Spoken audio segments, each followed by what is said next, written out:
Good evening and welcome inside Arnold Anderson Stadium here in Brantford, Ontario. It's time for some Tuesday night baseball. The Brantford Red Sox and the Toronto Maple Leafs welcome inside this historic ballpark, everybody. Carlos Verde, I'll be calling the balls and strikes from up here, joined alongside by Nick Moss. Nick, great to be here with you at a big game tonight. The Red Sox looking to snap a losing skid. The Maple Leafs looking to break that 500 mark. Two teams that'll see this as a very winnable game. Yeah, today is going to be an interesting game for both clubs. Brantford has suffered a few close losses in the last few games anyways, and Toronto has had an interesting few game stint themselves, having won one of the last three games that they've played. Been action-packed last weekend for both clubs, so both clubs are probably a little fatigued right now going into tonight's game. And thankfully the weather has held off for us this today's ball game here. It is ideal, and with the 7:15 start, there were some concerns around sunshine, but we've got the perfect amount of cloud cover, and this one is going to be getting underway right away. Let's swing it now to our players to watch here on Red Sox TV. First off, for the visiting Maple Leafs, take a look at John Javier, the Nagua Dominican Republic native, having a monster year, his first year in North America, and he's hitting .442 out of the Dominican Summer League. Interesting to note, kind of an unheralded guy. This is a Leafs team that's very veteran-heavy, some big-name D1 type younger players, and yet it's John Javier who's kind of fallen out of the sky and is hitting .442 for this ball club. It's always a miracle to get those one-off players to really start shining bright early on in their tenure with their club. And yeah, like you said, the Leafs are a veteran team, and like they needed any more offensive power. They're a good team when it comes to the offense too, and to have him up at the roster, it's great. It's awesome. And on the flip side for the Red Sox, keep an eye on center fielder Ethan Paulus having a career-best year. He was a .229 hitter through his first two seasons with the Red Sox. This year, he's earning time in the leadoff role, and entering today is having an absolutely monstrous season. Really just impressive to watch his turnaround, development, whatever you want to call it. It's working for Ethan Paulus, and he once again leads off just as he did on Friday night here at Arnold Anderson for the Red Sox. It's always good to see that too, especially with Brantford. The entirety of the organization, from the organization down, it's the trickle effect, right? Because again, huge congratulations with the Pomerlos that had done a good, awesome job running the ball team up until this point. And now with the new owner, Terry, he's very excited to get this ball club into a really competitive ball team. And I think that with Ethan Paulus, it's going to help them out a lot. So let's take a look now at our starting lineups for the visiting Maple Leafs. The left fielder, speedy Ryan DeSantos, does a bit of everything for this Toronto ball club. He'll bat leadoff. The aforementioned John Javier plays third base and bats second. Rando Moreno, who reached AAA with Oakland back in 2016, bats third in the designated hitter role. Jordan Castaldo, of course, league legend, bats cleanup, plays first base. Marcus Connect, the former Toronto Blue Jays farmhand, bats fifth in right field. Justin Mara, former Chicago Cubs draft choice, bats sixth and will handle the catching duties. His brother Dan Mara bats seventh and plays second. Spencer McInnes, just off a freshman season with Division I Richmond University, bats eighth and plays center field. And Spencer Ross, the former Kitchener Panther, bats ninth in the shortstop hole. Nathan Curra, big left-hander out of the University of Akron, will do the pitching at least to start tonight for the Maple Leafs, and that's a pretty good, pretty close to full-strength lineup for this Toronto ball club. Yeah, go back to Castaldo. He's such a staple player for the Leafs, right? Like, he goes way back, way back. It's synonymous with the Maple Leafs organization, and going on with a little bit of the Maple Leafs here, what a great job they've done recently on their social media side. Their jerseys this year. Can we talk about the jerseys? Like, my goodness. I'm a Red Sox guy, but, man, I take a look at those, and I'm like, I might need to get one myself. I don't know. They're looking pretty fresh. But looking forward to tonight's game, and like we said, we got some break here with the sun here. A lot of people had a lot of concern about the 7:15 p.m. start. If anyone's ever been to a game here at Arnold Anderson Stadium, it would be impossible to be the batter or even the umpire to make good calls for that matter. at 7:15. No doubt, no doubt. Quick look at our battery this evening for the hometown Red Sox. It's going to be Aiden Armitage. Army makes his first start of the season. He has a team best 142 earned run average. Former University of St. Francis product in the NAIA ranks, now playing at the University of Waterloo as a post-grad student. Not just a great arm, he's also a really smart guy, and he gets the bump tonight. First start of the night, or of the year, I should say, and Cassidy Watt will handle the catching duties. We'll be back right after O Canada with first pitch from Arnold Anderson Stadium here in Brantford. It's the Red Sox and the Toronto Maple Leafs coming up next on Red Sox TV.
Welcome back inside Arnold Anderson Stadium here in Brantford, Ontario. Again, Carlos Verde, Nick Moss on the call here tonight on Red Sox TV. So very glad you could join us for what promises to be a pretty entertaining game. You've got two kind of unknown quantities on the mound for the Red Sox. You've got Aiden Armitage making his first start of the campaign. He's been excellent in relief this season, but again, he's never really gone over an inning and a third, and now tasked with at least starting this bullpen game off for the Red Sox.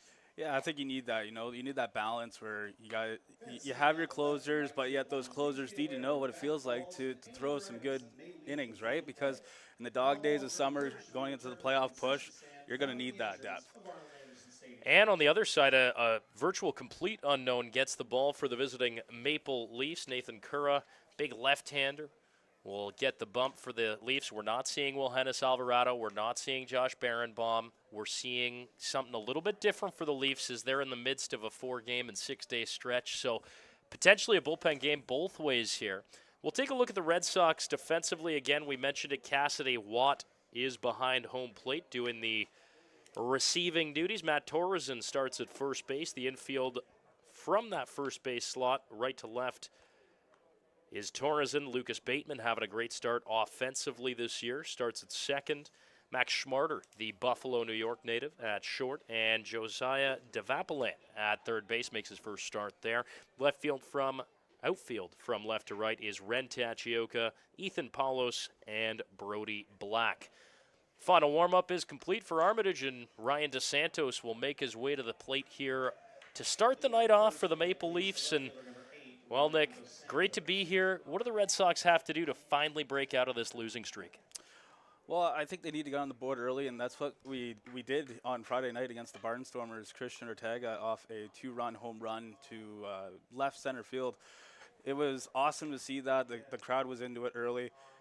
Unfortunately, that was when our offense became quite quiet, unfortunately, afterwards. And then the Barnstormers came back with a late surge, I believe, in the 6th or 7th inning.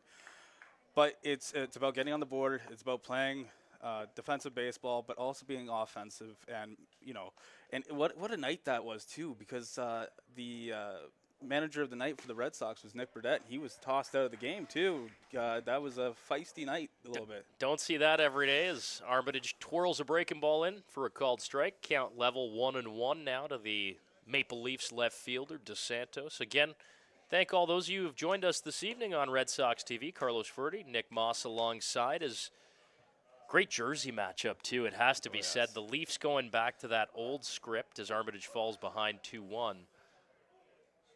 To the leadoff man, DeSantos. Kicks, fires, breaking ball, called strike, basically the same as the first strike he got over. DeSantos, a little bit of a slower start to the season, but has cemented that leadoff role quite nicely in Butler's Leafs lineup. Armitage, the 2-2. Swung on and missed, and DeSantos struck out swinging to begin the ball game.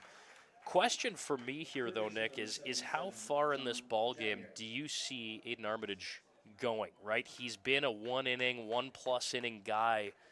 How far do you risk stretching him? Obviously, the manager's looking at 7 innings for this gentleman here, but like you said, he hasn't done more than 1 or 2 2-inning stints when he's come to close games out for the Red Sox. I can't see him going, past the 5th inning. That would even be a stretch, too, to say. Front door breaking ball, called strike, and they got to be careful here. This is John Javier out of Nagua in La República Dominicana. He's been a real diamond in the rough find for the Maple Leafs this season. One of the best hitters in the Intercounty League. Big cut and a miss on a high fastball, and Javier behind 0-2. And Aiden Armitage looking very comfortable here early in the top of the first on the mound. It's always nice to deal with that first batter on your own, not having to rely on your defense to make that play to first. So after dealing with that, your confidence will go up. That ball flared into shallow right field. Bateman back on it, and that's going to drop in. John Javier with a seeing eye single. And the Leafs' third baseman reaches. This is a pretty dangerous heart of the order. You look at this 2 through 5 for Toronto. John Javier, Rando Moreno, of course, big lefty bat, made it as far as AAA with Oakland back in the mid-2010s, and then Jordan Castaldo needs no introduction. Marcus Connect currently tied for the IBL lead in home runs with 5 entering play tonight. That's a pretty dangerous 2 through 5. Armitage kicks, fires. Moreno swung on and missed, and he falls behind 0-1. Big spot here for Aiden Armitage early. Brantford obviously seeing this as a winnable game, a chance to get back in that win column. But you got to be careful here in the top of the first. Fastball misses away. You could see Cassidy Watt was trying to frame that. Set up on the outer half. Count level to Moreno. Yeah, it's important for Armitage just to go for the batter right now, trying to get that batter going as he's throwing it over to first just now. Interesting to see Matt Torreson over there at first base. Kind of been a jack of all trades for the Red Sox so far in this 2025 campaign, about a quarter of the way through. Armitage kicks, fires, hit on a line to Bateman, makes the grab back to first, and it is a double play. Oh, man. Lucas Bateman, welcome to the ball game, and Aiden Armitage faces the minimum in the top of the first. Nick, that's quite a defensive effort from Lucas Bateman. Oh, that first base runner. I get it if you're John Javier. You feel, hey, that's a hard hit ball. Maybe I need to be a couple steps off just in case. Yeah, just in case. But boy, oh boy, tough getting doubled off if you're that Leafs base runner. And because it just rained too, I feel like it stopped him a little bit prematurely to the first base bag to get tagged out. But yeah, wow, what a play. Didn't expect that early on. That was quite nice to see. What a treat. For the Leafs in the top of the first, no runs, 1 hit, no errors, and nobody left on base after Lucas Bateman shuts things down defensively. When we come back, Nathan Cura takes the bump for the Leafs in his first start. Scoreless through the top of the first here at Arnold Anderson Stadium. You're watching Red Sox TV.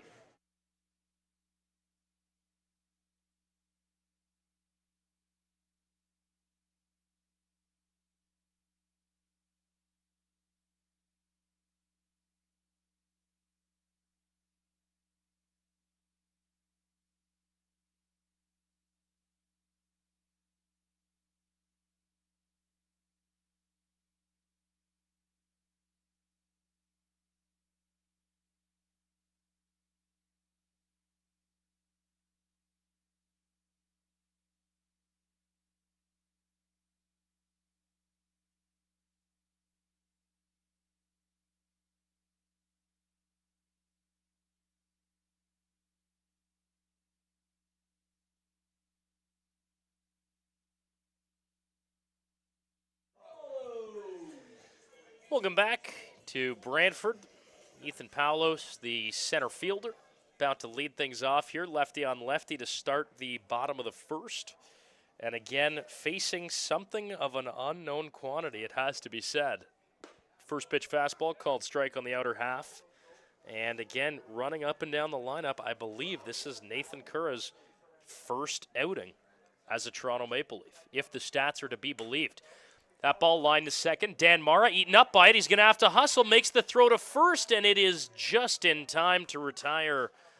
Palos call it a 4-3 ground down. That's going to bring up Ren Tachioka. What a last name, Takioka. Yeah. Interesting. We saw it on Friday night. Quite a bit of Japanese flair starting to make its way into the Intercounty Baseball League, which has traditionally been the domain of Dominicans and, occasionally Panamanians, Colombians, but very rare to see Japanese imports in numbers, as scoring to bunt and fouling that straight back almost into our booth was Tachioka. We are starting to get to be a culturally well-rounded league, and on Friday there, I had the honors to be the public address announcer here at the stadium, and let me tell you, I was nervous all day leading up to the game. Fastball called on the outer half for a strike. 0-2 now as Curra going to work here. And again, we're learning on the fly just as everybody else is around the league. Breaking ball fouled off as Tachioka fights to stay alive.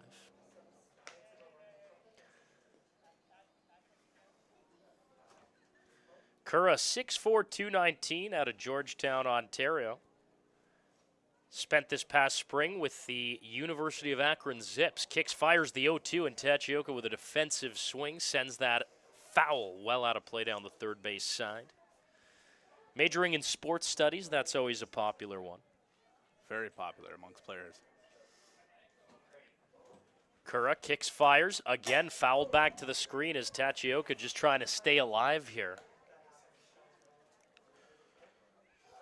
It's awesome that we're starting to see more Japanese players come up to this league, so we can see different styles of baseball and give the fans a lot of baseball to watch.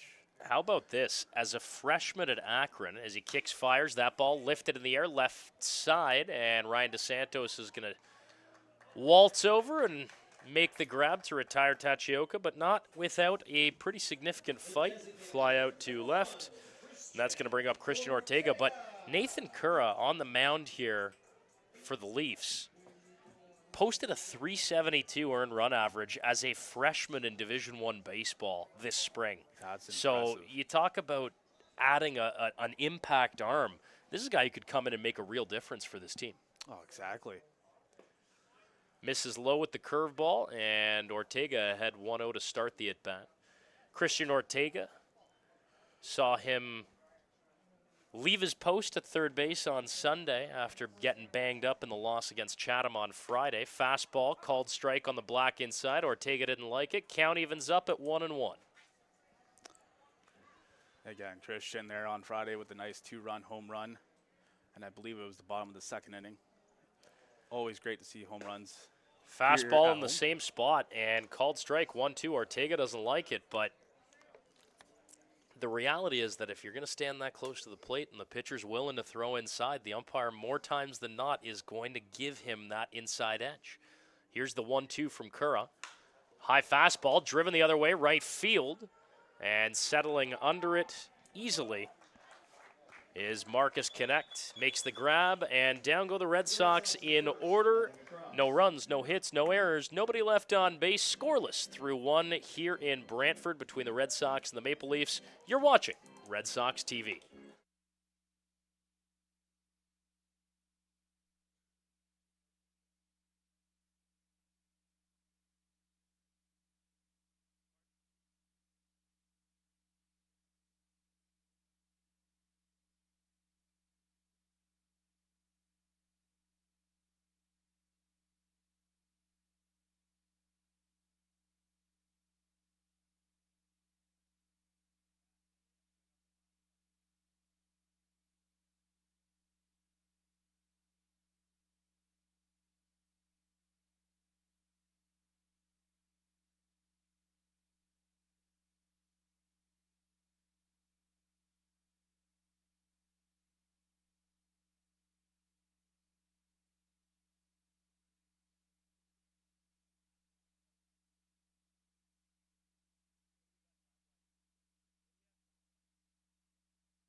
Welcome back inside the press box here at Arnold Anderson Stadium in Brantford. Carlos Verde, Nick Moss with you. Scoreless after one complete here in Brantford. And Nick, you look at the last couple games for this visiting Maple Leafs team. They beat Guelph, but they still give up 11 runs. They got blown out in Chatham on Fergie Jenkins night, and then, of course, the 12-6 loss to Welland at home on Sunday.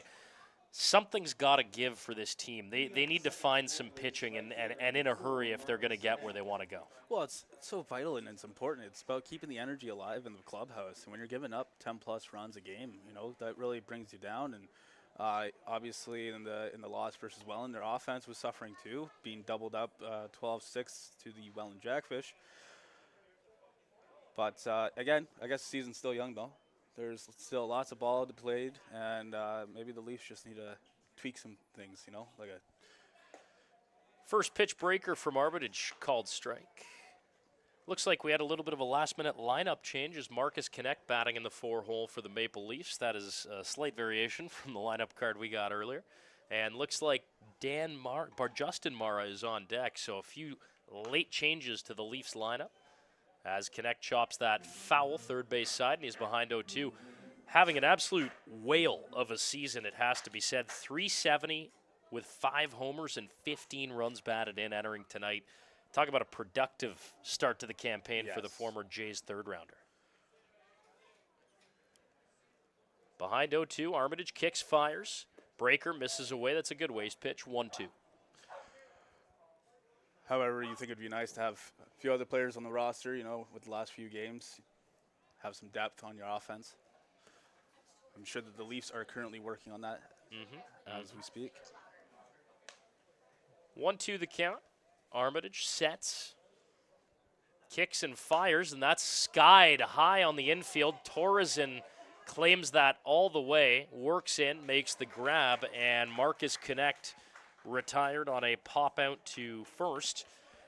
And again, we do see a couple of changes here to the Maple Leafs lineup. So we've got the catcher, Justin Mara, digging in. Mara, of course, 2011 Chicago Cubs draft pick. Had more than a cup of coffee in the minor leagues in affiliated ball and has since become one of the most dependable hitting and defensive catchers in the Intercounty League, as Armitage's first pitch misses away. Interesting to see so much continuity on this Leafs team, though. Castaldo, the Mara brothers, you've got Merrick Deska still floating around on the roster. There's a called strike from Armitage, level at 1-1. You don't really see that often in this league. No, and the thing that we need the fans to understand is that this is good ball. The Intercounty Baseball League is fantastic baseball. So to any of you just tuning in for the first time ever, just wondering, what's this baseball league all about? Please come out and see such awesome talent.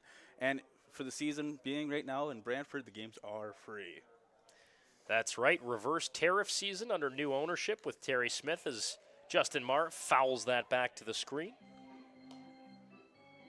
And there's been several changes to the Leafs lineup from what is happening? we have seen. So Jordan Castaldo is nowhere to be found currently. And we're going to try. We're learning as we go here. We're scratching out our lineup card as we go. Fastball misses away. Count level at 3-2. Pardon me. This is the fun part of this production too, right? Of course. And look, it's a weeknight game. The Leafs traveled far to get here. Castaldo obviously not available. That ball chopped foul. Armitage tried to bury a breaker on the inner half. We'll do it again at 3-2. Elsewhere in the Intercounty tonight, the Welland Jackfish are down at Hastings Stadium facing the Guelph Royals. 7:30 first pitch, so they are just underway in Guelph. Royals off to a tough start this year, ranked dead last in the league power rankings. Full count pitch misses inside, and that's going to be a base on balls issued to Mara. That's going to bring up his brother, Dan. Second baseman. Still no sign of Jordan Castaldo. So that is interesting. We're going to try and get to the bottom of this, but it looks like Castaldo is simply out. and they've moved everybody up one in the order. We're probably going to have to wait to the 9-hole to figure out who exactly is in Castaldo's spot. Here's the second baseman, Dan Mara. First pitch fastball down Main Street for a called strike. You look at Mara's year thus far. 333, couple homers, couple walks, very disciplined at the plate, veteran infielder. The 0-1. Breaking ball, misses outside, exactly where Cassidy wanted it. You could see him pumping up Armitage, saying that's a good spot to miss with a breaking ball. Yeah, Mara looks like he wants to go for the fences here as he's really loading up in that back leg in the box. And wanted to go for that last one, but it was down and away. Old school bat wiggle as well. Justin goes, hit on the ground to short, and that's going to eat him up. Throw to first is in time, so we'll call it a fielder's choice to erase Dan Mara. Justin Mara was going, and that's one thing about the two Mara brothers is you can absolutely tell that these guys are all action all the time. And it's such a fun dynamic, too, to have brothers on teams, you know. It goes for any sport. So we now have number 22, Spencer McInnes, at the dish. So again, we just continue to go down this Leafs lineup, waiting to see who's hitting in place of Jordan Castaldo. Spencer Ross was initially the 9-hitter. He is now on deck as the 8-hitter. 2 down, runner at second, aided Armitage into his second inning of work here for the Red Sox.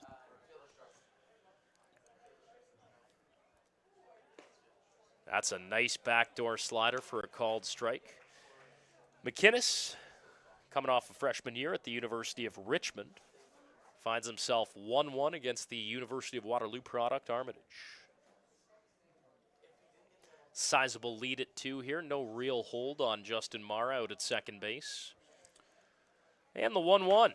Swung and lifted in the air to center field, and that is directly at Paulos, and he will make the grab. Call it an F8 for Spencer McInnes, who put good wood on it, but no dice. And you know what? At this rate, who knows? Armitage might go 7 or 8 innings, hey? Quick work so far for the Maple Leafs in the top of the second. No runs, no hits, no errors, and 1 left on base. Scoreless through 1.5 here in Brantford. You're watching Red Sox TV. Yeah, it's going. How you doing?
Welcome back. Bottom 2 here at Arnold Anderson Stadium. Carlos Verdi, Nick Moss with you here. Zach Lamprella is what I was going to say, is in the 9-hole playing first. No Jordan Castaldo as of yet for the Maple Leafs. He was the cleanup hitter playing first on the original lineup, but Zach Lamprella draws in. Check swing, fouled off. It's Cassidy Watt, the cleanup hitting catcher at the dish for Brantford. And it's interesting looking at this Red Sox team. We talked about it on Friday on the broadcast as Watt chops that foul down the third base side. Not a ton of power, especially with Tim Hollick gone, right? Signed by the Ottawa Titans over the weekend, hit a home run in his first at bat in professional baseball with the Ottawa Indie League franchise. Kura misses upstairs with the 0-2 fastball. Count goes to 1-2. But even, Cassidy Watt's a guy that he's hitting cleanup for a reason. He obviously has power, but just a 125 clip to start the year. Yeah, I mean, foremost, congratulations to Tim, as that one is just hit hard towards shortstop. Glove by Ross, throw on to first, and Watt is retired despite a good hustle down the line, it has to be said. Yes. You want to check on Spencer Ross as well over there, as that ball caught him up high. Spencer Ross out of Mississauga, defensively very responsible. And with Tim Hullock now with the Ottawa Titans, it gives other people on this team an opportunity to really step up here. Yep. In his absence, obviously he was a heavy hitter for the Brantford Red Sox, but congratulations to him, obviously. Lucas Bateman here is someone that I would keep an eye out as the season progresses and as he gets settled into his position with the Red Sox. Foul back to the screen count now 0-2, and Curra doing a great job getting ahead here. Bateman out of Rochester Christian University, RCU, in Michigan. 355 to start the year, but he cuts and misses there on an inside fastball, and you can see Nathan Curra with some serious downhill stuff. We're seeing him tie up Red Sox hitters in a big way. And here's Matt Torres in the first baseman digging in, a little righty on lefty. Two gone here in the home half of inning number 2, scoreless at Arnold Anderson Stadium. It's going to be interesting to see how long the sun will keep around here and if the umpire feels like it needs to be delayed a little bit. Yeah, sun's starting to peek out, and you do wonder that's going to play havoc with hitters here for sure. Breaking ball, chopped on the ground, third base. Nice grab, throw across the diamond by Javier is in time to retire the Red Sox first baseman. Torres in no runs, no hits, no errors, nobody left on. Scoreless between the Red Sox and Toronto through 2 complete. You're watching Red Sox TV.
Welcome back to the ballpark here in Brantford. Carlos Verde, Nick Moss alongside. Beautiful night for baseball. Need the shades up here. And while we're here, let's take a quick look at the upcoming schedule for the Red Sox. It's another busy week for player manager Nick Burdett's team.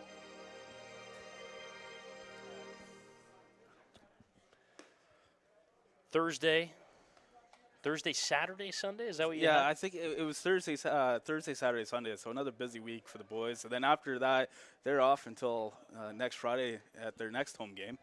And looks like we are going to enter a sun delay break.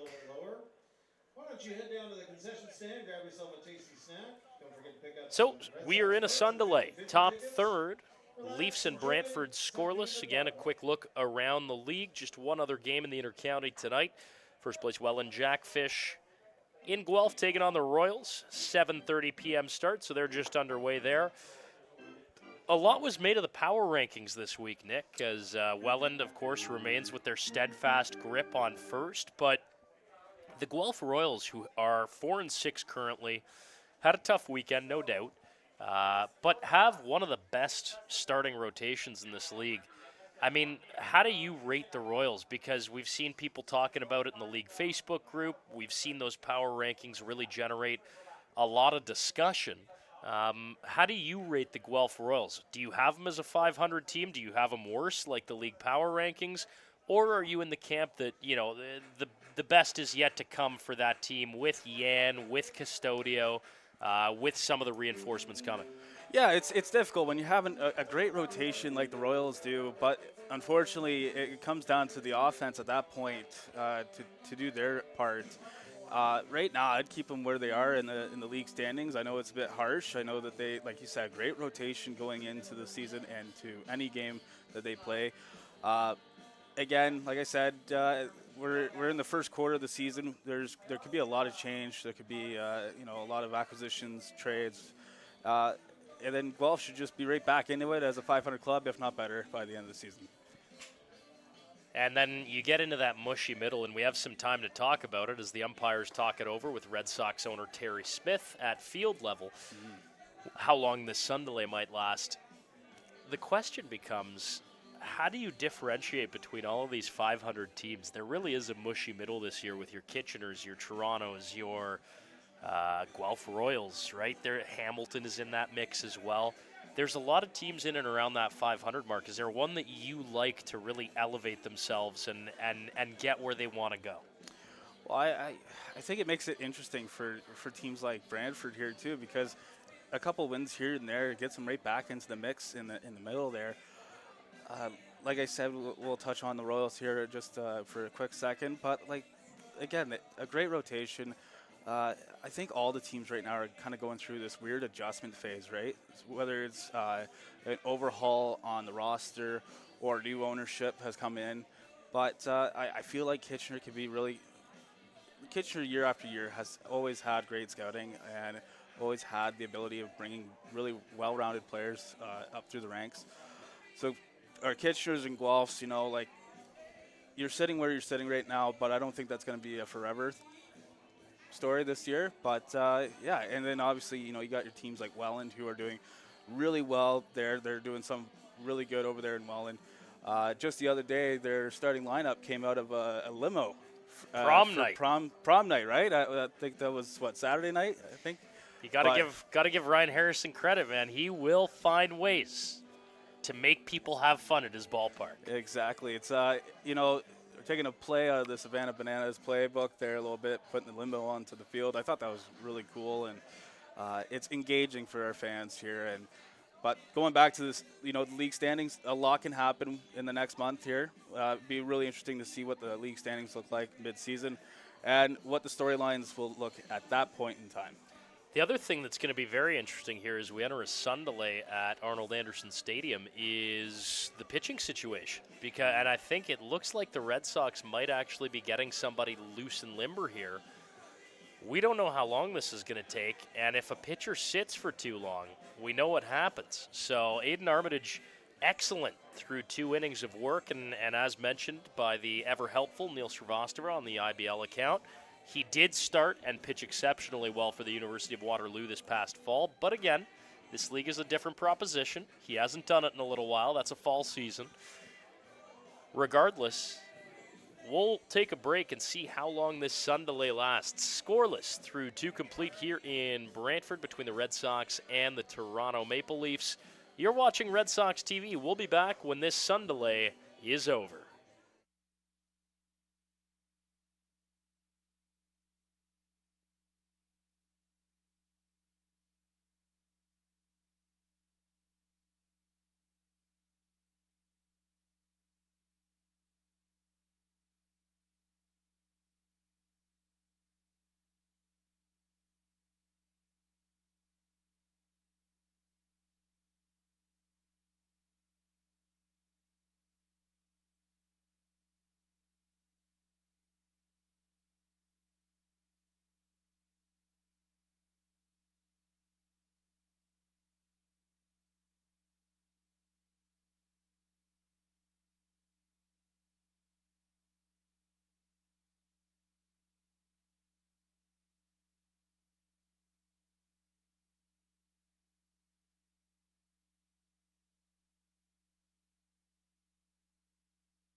Welcome back to Arnold Anderson Stadium. Carlos Reddy, Nick Moss alongside on what's been a beautiful night for baseball after some serious weather earlier around 5:30.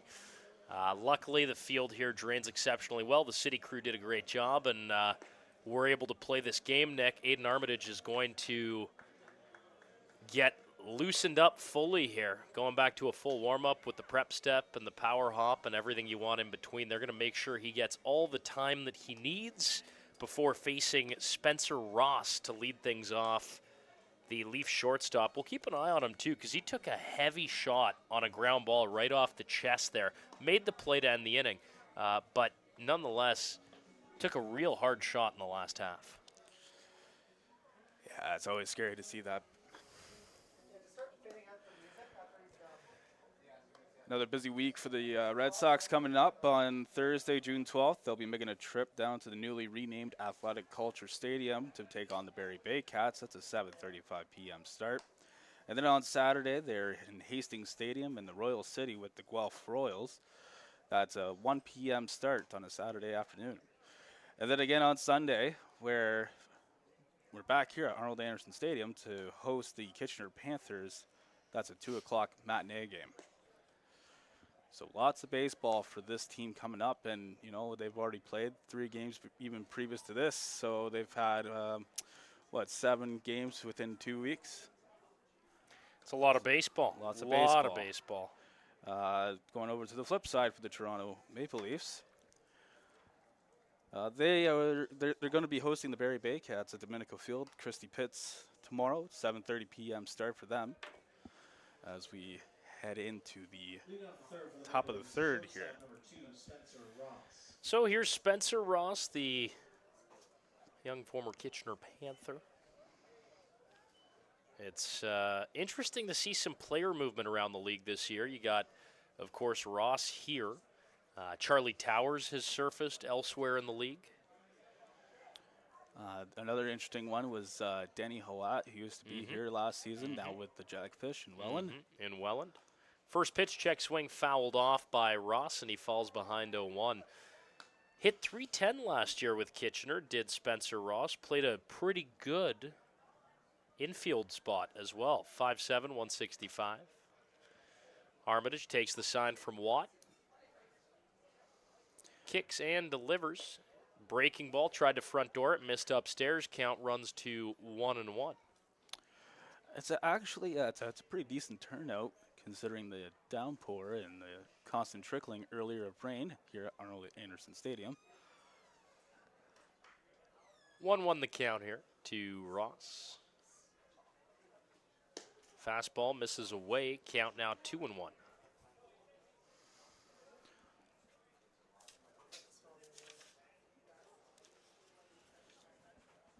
Players must love this weather right now.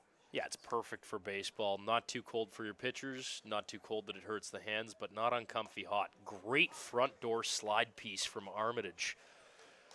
Called strike, count level 2-2 now to Ross. Armitage into his 3rd inning of work here. We talked about the new ownership with both of these teams, Nick, and you can see it. Terry Smith really cares about this team and really cares about rejuvenating baseball in this community. He's front and center in the dugout. He's the first guy out when the team's coming off defensively between innings. The 2-2 pulled away by Armitage. Count fills up now. Ross, a very discerning eye at the plate, but what can you say about this ownership group here in Brantford and what they've been able to do in a short period of time? It's been truly impressive, and to see all the new changes that they have made, even social media-wise, all platforms across social media has looked really good. Big cut and a miss from Ross on a nice slide piece from Armitage. And just like that, we go to the 9-hole with Zach Lemprea, the last-minute add to the lineup instead of Jordan Castaldo, unavailable, at least to start the game tonight.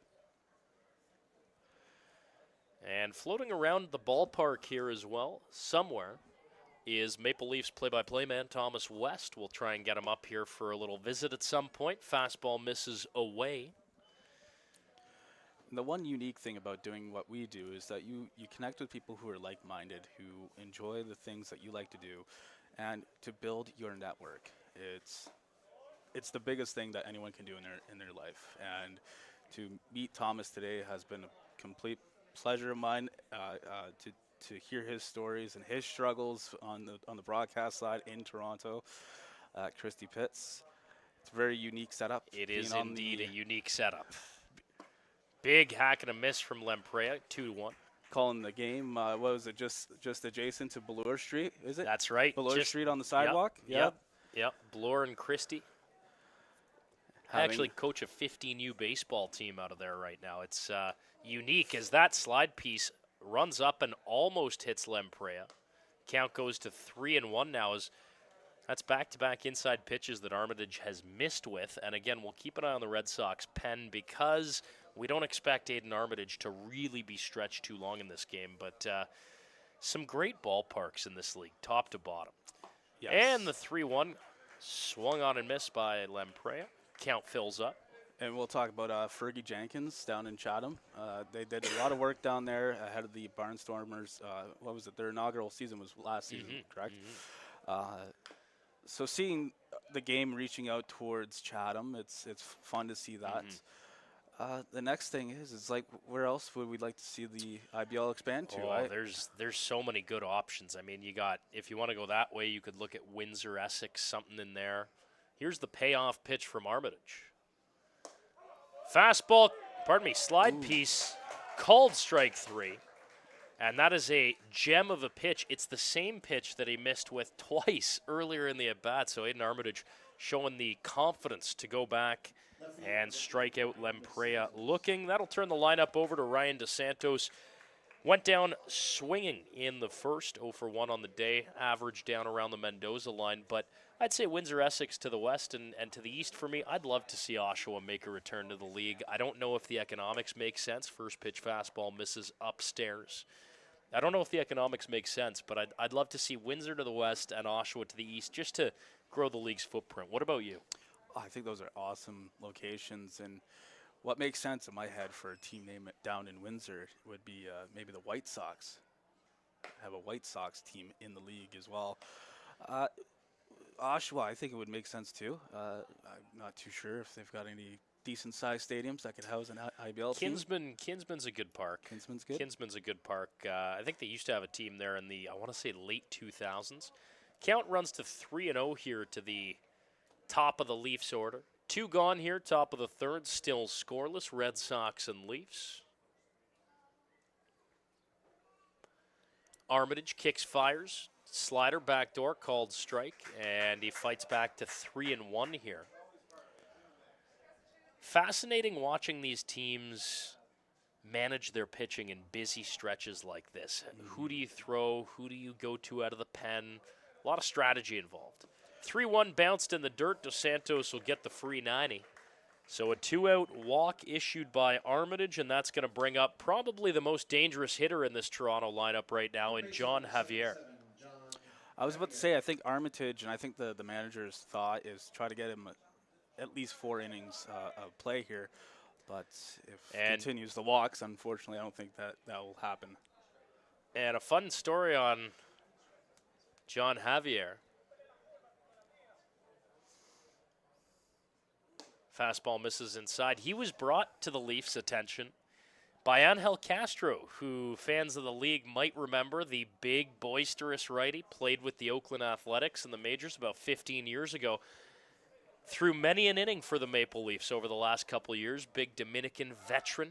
Runner goes, DeSantos, throw down from Watt, and they nail him. Cassidy Watt erases Ryan DeSantos to end the inning. No runs, no hits, no errors. And thanks to Cassidy Watt, no runners left on base as he erases DeSantos on the steal attempt. Scoreless through 2.5. Nick, some great defensive work so far in this ball game from the Red Sox. And it's good to see that confidence, too, when you're getting those double plays, you're getting those throws down to second base. And when you're making those plays, it only boosts the confidence of the defensive players. And through that, hopefully, we'll see some good ball here. 7-8-9 due up for the Red Sox when we return. Black, Schmarter, and Devapalan when we come back. Scoreless as we head to the bottom of the third in Brantford.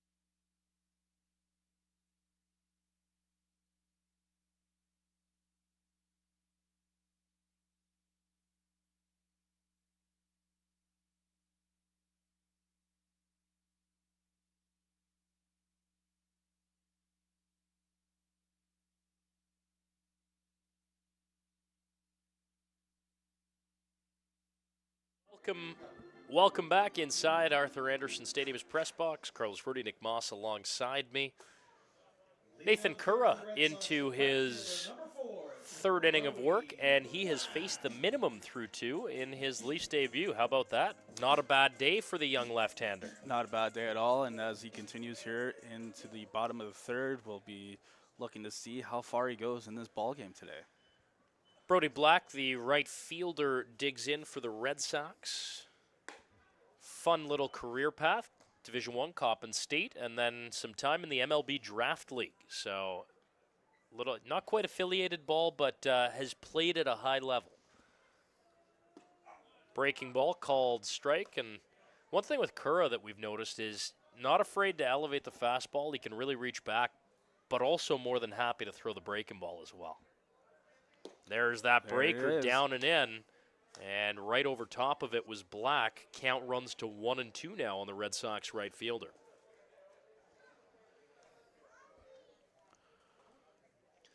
I see that some veteran members of the Maple Leafs fan base, including Bobby Armstrong, have tuned in on YouTube. Thank all those of you who've joined us tonight for this contest. A little Tuesday night baseball, can't beat it. Count remains 1-2 to the Brantford right fielder. Curra kicks, fires, misses upstairs. He definitely reached back for that fastball, and the count levels up at 2-2. I remember years back we had a gentleman who was living up in the territories who was watching one of our games, and it's always fun to see where everybody's from, right? And ooh, we got a hit by pitch here. Curra runs a fastball and hits him square in the back. Now, Brody Black will take that, but I'm sure it wasn't pleasant taking that Division I fastball right to the small of the back. Max Smarter is another gentleman here who's up and coming in his role with the Red Sox. Out of Buffalo, New York. Interesting career path. Tusculum, followed by Monroe Community College. Go Tribunes. My cousin played hockey there when they still had hockey. They got a pretty good little program there, though, out of, I think it's just near Rochester.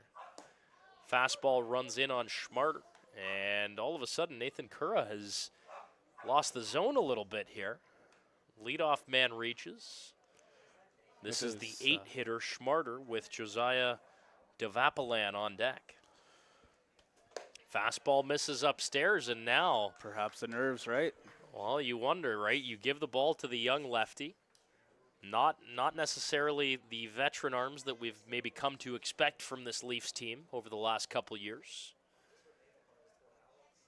Breaking ball called strike. I like that. I like that call from Justin Morrow behind home plate, right? If you're having trouble locating the fastball, let's try something different. Get a strike over and then put a little seeded out in the batter's mind as well. 2-1 the count.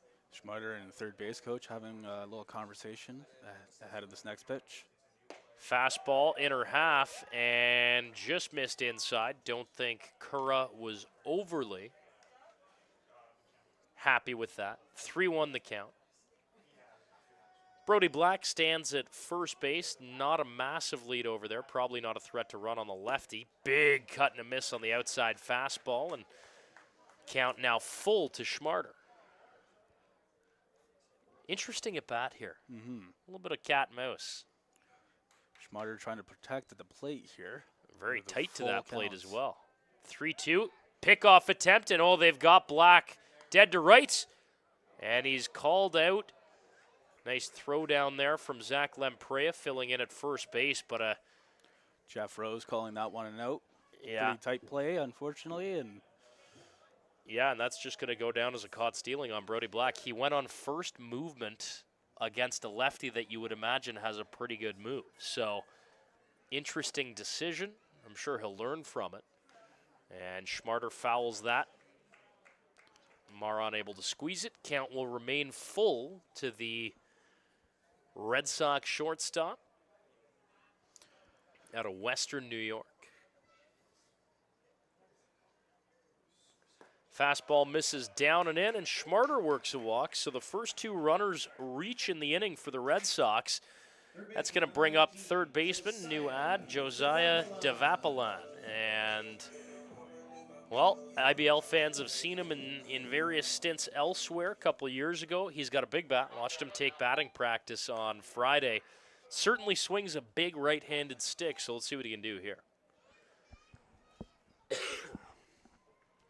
Curra, first pitch breaking ball, didn't quite get over it, and as a result, it misses high and upstairs to Devapalan.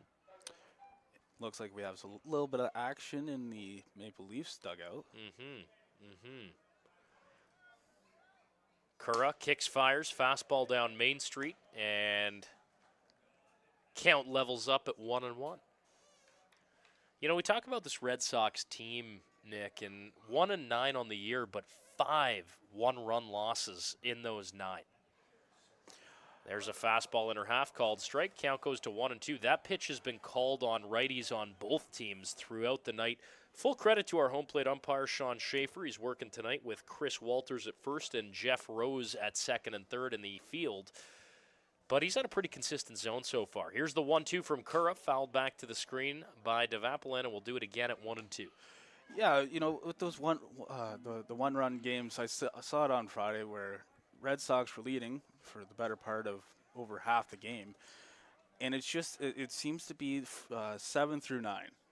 That's where things start to go away a little bit, and I'll give credit to umps for doing what they can on the field, but when Nick Burdett went over to have a conversation on Friday, like that was the difference, right? That's going to turn it over for Ethan Palos. And what a close game it was on Friday against the Barnstormers, who great first pitch breaking ball, and you got to be really excited if you're Butler and Dustin Richardson down in that dugout and you're watching your 19-year-old lefty go to work here. I mean, this is a pretty impressive start so far. Yes. Fastball outer half just missed. Justin Morrow wanted that call behind home plate. He left it just a split second longer than usual. Devapalan retired, so 2 away. Max Schmarter, the runner at first. Red Sox haven't really threatened in this game so far as that fastball misses low. Count runs to 2-1. Ren Tachioka on deck. Curra checks the runner. High kick. Breaking ball. Good leave there. Very good leave. As Ethan Palos playing his way into the leadoff spot. We talked about it off the top. And you can see he's got that eye. He's not afraid to put the bat on the ball. And he knows his role at the top of this order. Fastball on the black outside. Called strike by our home plate umpire, Mr. Schaefer. And the count runs full. And you can tell by his body position, his body language, that he's not stressed. He's very comfortable. Fights that off. Ground ball to short. Ross backhand. Throw across the diamond is in time to Lampreya. And Ethan Palos retired on the 6-3 ground out, his second straight ground out of the evening. Through 3 complete here in Brantford on a day where both teams turn the ball to the bullpen, we're scoreless. Somewhat unexpected, Nick. Yes, especially after kind of a weird day it is. It was raining earlier, obviously, than our 10, 15-minute sun delay. And if we had started at 8 o'clock, we would have been just barely through the first, but now we sit here looking to go in the top of the 4th. We'll step away when we come back. Top of the 4th. Due up for the Leafs, 2-3-4, John Javier, Randall Moreno, and Justin Mara. Scoreless through 3 in Brantford. Get ready, Hamilton. It's the 2025 IBL Home Run Derby and All-Star Game. Hosted by the Hamilton Cardinals at beautiful Bernie Arbor Stadium. Watch the league's top sluggers crush moonshots in the Derby. Then see the best of the best go head-to-head under the lights in the All-Star Game. Grab your tickets now at HamiltonCardinals.com, because this summer, the stars shine brightest in Hamilton.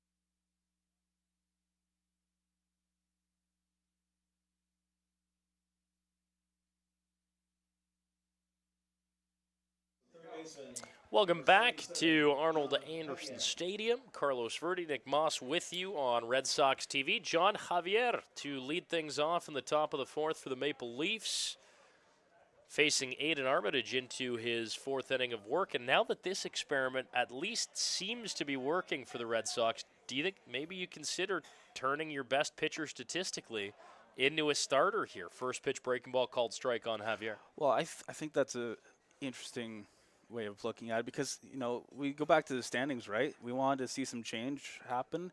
Obviously, you want to have everybody able to throw multiple innings of baseball. At one point on Friday, we had a pitch count of 170. You definitely need to know what it feels like to throw 170, and it's kind of crazy when you think about that. Then you think about how many games that both these clubs have had in the last 2 weeks. Mm-hmm. More to come as well. Exactly, and your rotation may have 5, 6. I don't think I've ever seen a 7 pitching rotation roster in the league. So when you boil that down, it's a pitcher per day, and then hoping that another guy can step in. So yes.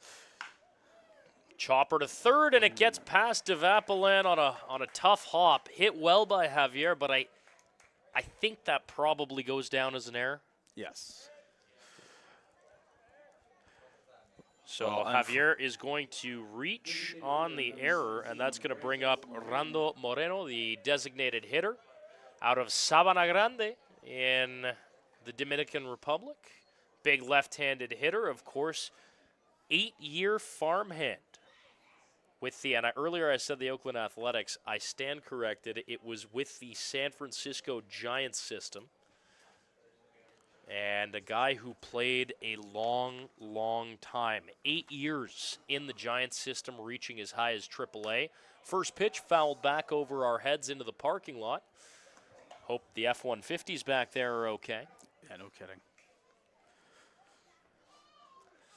Purposely parked my car underneath a tree. As far as possible. Moreno, 333 to start the year. 13 runs batted in as that ball bounced in the dirt. Nice pick by Watt to keep it in front of him.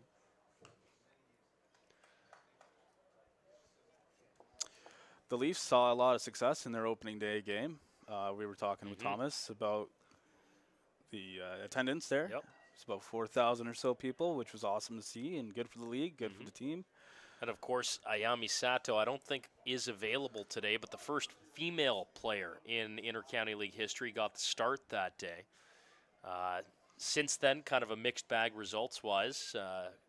Had a tough outing against London, but threw quite well, I'm told, on the weekend. Armitage kicks, fires. A little bit of a slide step, kind of messed with his rhythm, and he missed away with the fastball. You can just see the power, though, with Moreno. When he gets in the box, this is a guy who's up there, and he's looking to hit the ball hard every time he's at the plate, regardless of the situation. And it's almost like he's right over top of that plate, too, right? Yeah. So he gets all that barrel on the ball, and he's looking to go yard on this one. Fouls a breaking ball back over the screen. Count goes to 2-2. We saw him hit the ball very hard on a line, pulled to the second baseman, Lucas Bateman, back in the first, and that, of course, got John Javier doubled up at first base. Here's the 2-2 from Armitage. Fastball misses away. Count now full to the Maple Leafs designated hitter. Moreno getting a night off in the field. Of course, typically going to be in the infield. Not sure how factually true this may be, but 3-2 misses away, and Moreno's going to get walked. That'll bring up Marcus Connect, who's probably the last person you want to see, and we're going to have movement down in the Brantford bullpen here as nobody out. Cleanup hitter / co-league leader in home runs at the plate here in Marcus Connect. Moreno at first, Javier at second, and Aiden Armitage in a little bit of trouble here in the top of the fourth. I think I was told the other day that this is the only stadium that remains where the mound and home plate are connected by a walk path. And it's a unique little strip as well. Breaking ball misses in the dirt, and Connect, a discerning eye. Third-round pick of the Toronto Blue Jays back in the day. Had himself a very respectable career in the mid-minors. And, of course, has been a terrific player in this league for a number of years. Armitage takes a peek at Javier at second, kicks, fires, breaking ball, misses away. Good job by Connect. He thought about pulling the trigger, and he held up. 2-0 the count here. 2-0 the count, and Cassidy Watt's going to walk out to the mound, buy some time, little mound visit. And now the question is, Marcus Connect is a dangerous hitter, Nick. You're down 2-0. Do you think about pitching around him here and loading the bases as Mr. Schaefer's going to go speed things up here? Yeah, it's tough, right? You want to go for the batter. You want to go for good quality pitches to hopefully get the strikeout. But, yeah, you're 100% correct. You got a threat at the plate right now and 2 on bases. Yeah, you're looking to just pitch around him right now, I guess, and just hope he doesn't get good connection with the barrel. Justin Mara awaits on deck, so it doesn't get too much easier. Former Chicago Cubs draft pick stands in the on-deck circle. Going on, I want to say, 14-year veteran now with Toronto. Armitage takes a peek, kicks, fires. The 2-0 breaking ball, called strike, and Connect knows that he let a good pitch go there. Middle. Count goes to 2-1 now on the It's definitely Maple making Armitage's job a little easier at this at-bat here, but indeed. Still need 2 more. 2-1 driven high and deep left field. That is back to the track and gone. Marcus Connect leaves the yard, and it's 3-0 Maple Leafs in the top of the fourth. I was really excited to see Connect play today, and knowing the history of him and how he came to be. What a great hit out to left field there. No doubt about it. 3-run, home run. And he got all of that. Have a night and have a start to the season. Marcus Connect with his 6th There you go. home run of the year, and he is red hot right now. You talk player of the week. How about player of the month? That ball got out of here in a hurry. Rentachioka never had a play on that ball. That was well over the, call it the silver monster in left. And they're going to talk things over here with Aiden Armitage, probably just trying to buy somebody time in that Red Sox bullpen. But perhaps we now know the extent of Aiden Armitage's, call it rope, in this league, right? Yes. Great numbers. You know, he came into this with a 1.42 ERA. As Armitage is still remaining on the mound, that's, good vote of confidence by the manager to say, hey, listen. Yeah, Nick Burdett taking his time going back, and we do have somebody getting loose down there.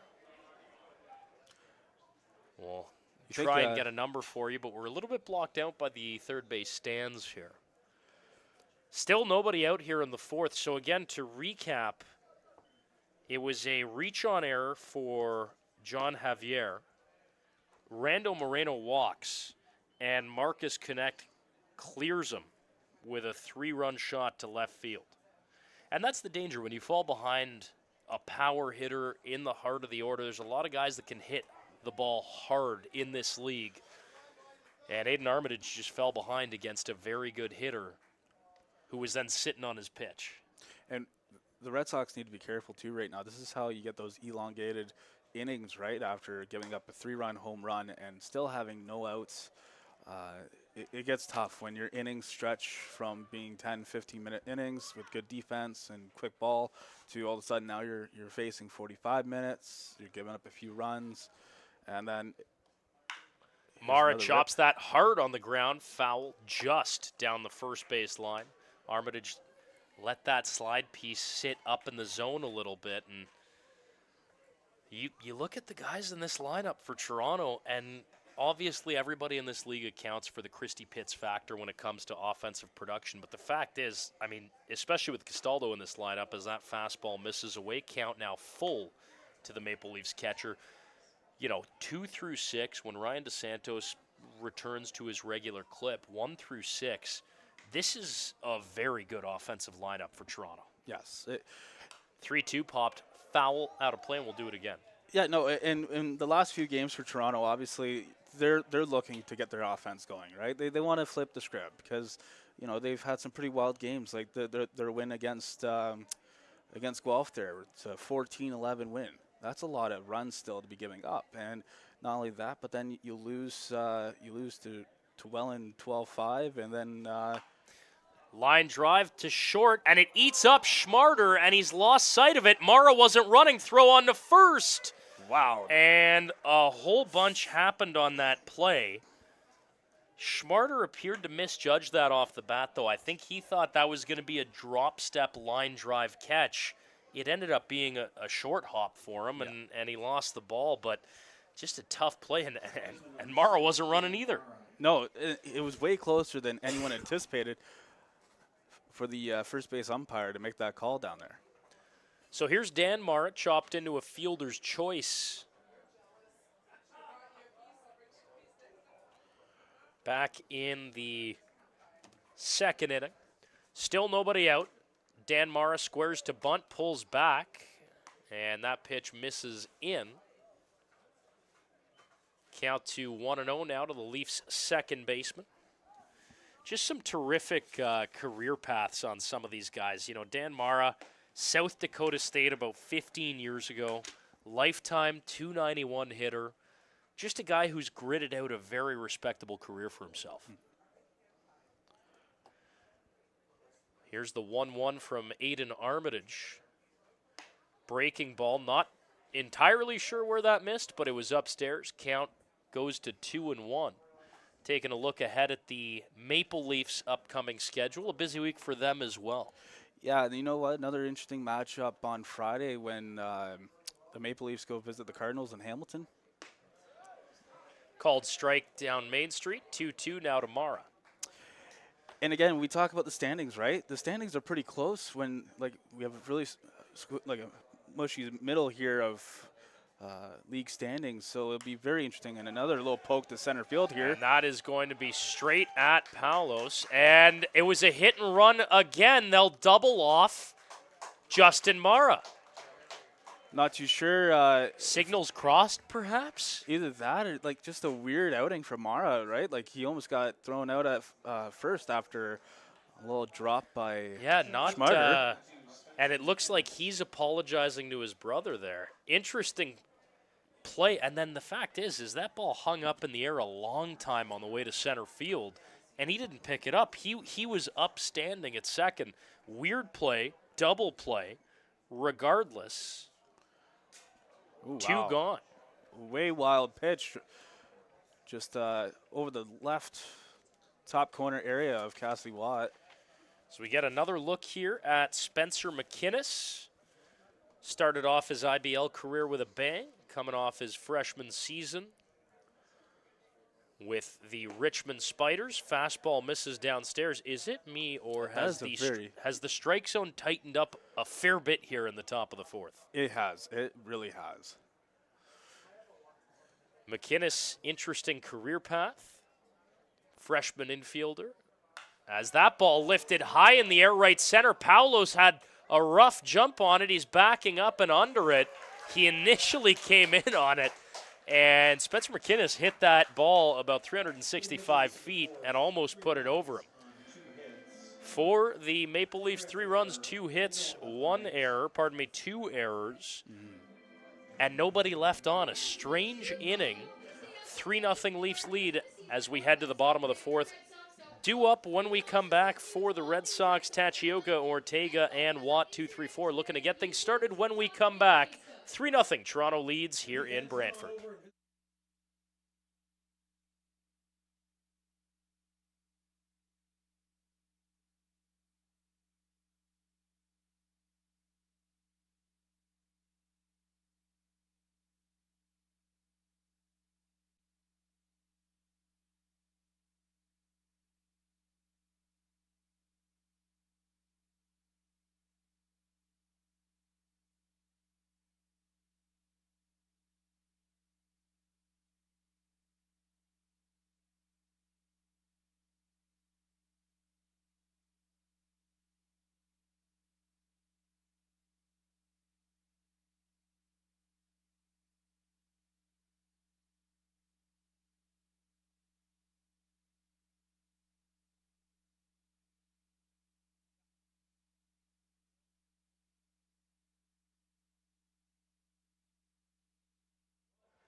Welcome back to Arnold Anderson Stadium here in Brantford. Carlos Verde alongside me, Nick Moss on the call. 3-0 Leafs leading the Red Sox as we head to the bottom of the 4th. Marcus Connect with a 3-run moonshot in the last half, his 6th of the year.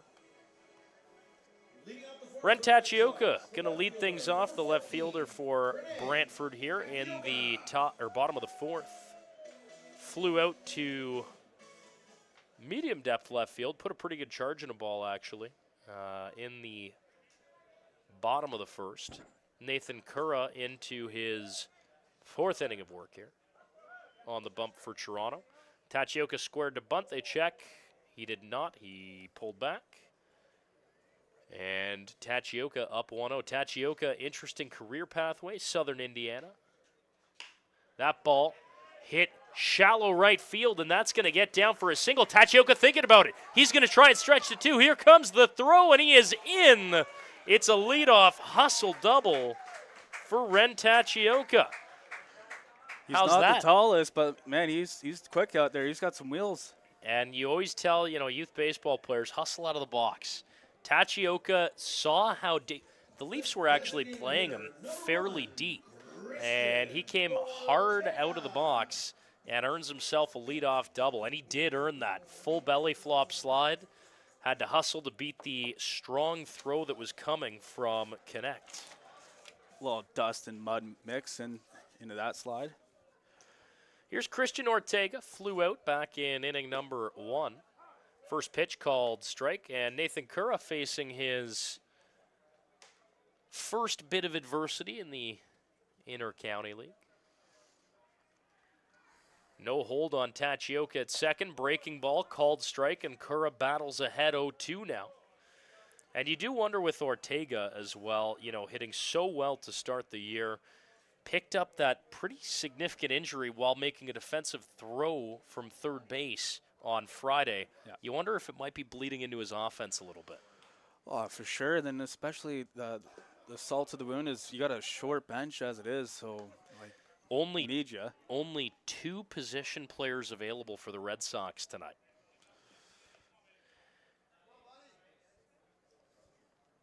And still lots of ball to be played this week for both sides. And Curra, this his second outing. That ball fouled high and out onto the concourse. You hear the cries of heads up. Pitched 2 1/3 excellent innings in the 8-4 win the Leafs had at London on May 30th. 2 1/3, no hits, no walks, 3 strikeouts. So his career ERA here through an appearance and a half, let's call it, is currently 0. Ren Tachioka threatening to dent that perfect mark at second base right now, the runner. 2-2 the count, nobody out, and this the DH Christian Ortega for the Red Sox. Tachioka with the conservative lead off. And that is a nasty, nasty breaking ball. Dropped it over the back door, and Ortega sent down looking. So 1 away, Cassidy Watt, the catcher, strides to the plate.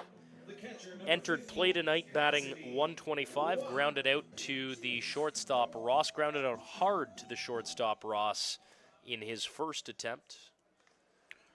Bottom four, Red Sox trailing 3-0 here on Tuesday Night Baseball. First pitch from Cura. Another heavy hitter for the Red Sox. Puts a lot of power into his swings.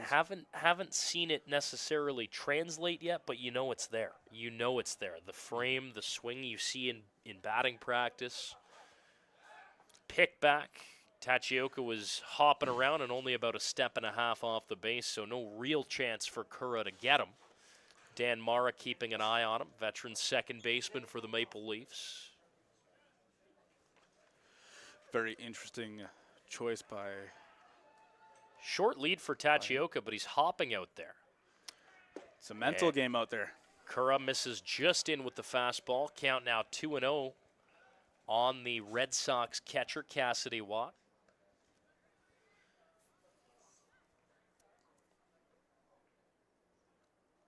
Here's the 2-0 breaking ball, called strike. We've seen Cura go to that as an out, not an out pitch, but when he's down in the count, he likes to drop that into the righties. He likes to backdoor that. We saw it against Ortega just now.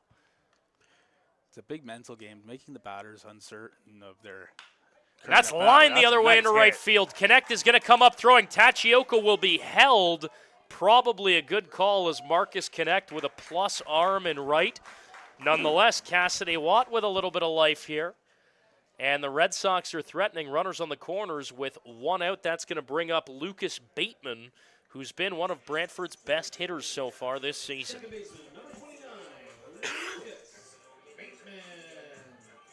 This is where the Brantford Red Sox really need to put that grind work in, right? They got to get the players in, not leave them stranded. So Watt at first, Tachioka at third, one away. Nathan Cura in some trouble. First pitch misses high and into Bateman.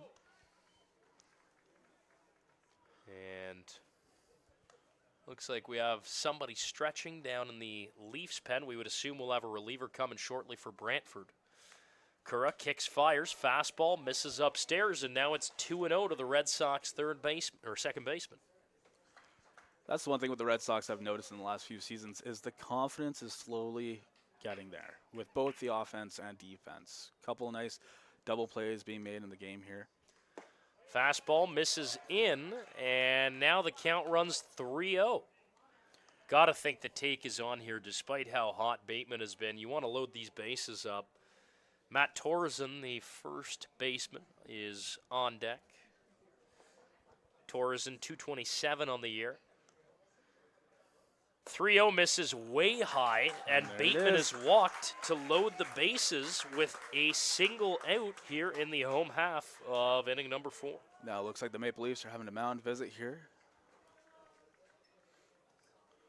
Yeah, that's big Dustin Richardson, of course, the former Boston Red Sox. And we do have a change coming shortly.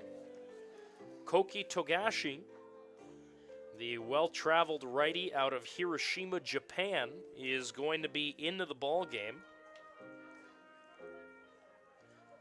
to pitch in place of Aiden Armitage for the Red Sox. So Dustin Richardson, the vet, has his moment, and he's going to stride back very slowly to the Toronto dugout. Looks like we're going to have some movement down in the Maple Leafs pen. First baseman, number 27, Matt Torreson. So here's Matt Torreson. Bases loaded. This will be a fun at-bat to watch. Lefty on righty. Torreson entering play tonight. 227. No extra base hits. First pitch from Cura, breaking ball and a massive cut from Torreson. He grounded out to third base back in inning number 2. I understand that Torreson's trying to go yard on this one, but it's also nice. That's hit hard down the line. It's fair ball. Here come the Red Sox. Tachioka's in. Watt is in, and it's a 2 RBI double for Matt Torreson. And we got a ball game. There we go. There we go. Back in it. The fans here are appreciating that. 3-2, and this is a moment where in previous years, Nick, I think it's fair to say the Red Sox often didn't have an answer. They would get punched in the face with the Marcus Connect 3-run shot, and then it would roll over. It would turn into a long bullpen day. But these Red Sox are something different. The record might not be where they want it to be.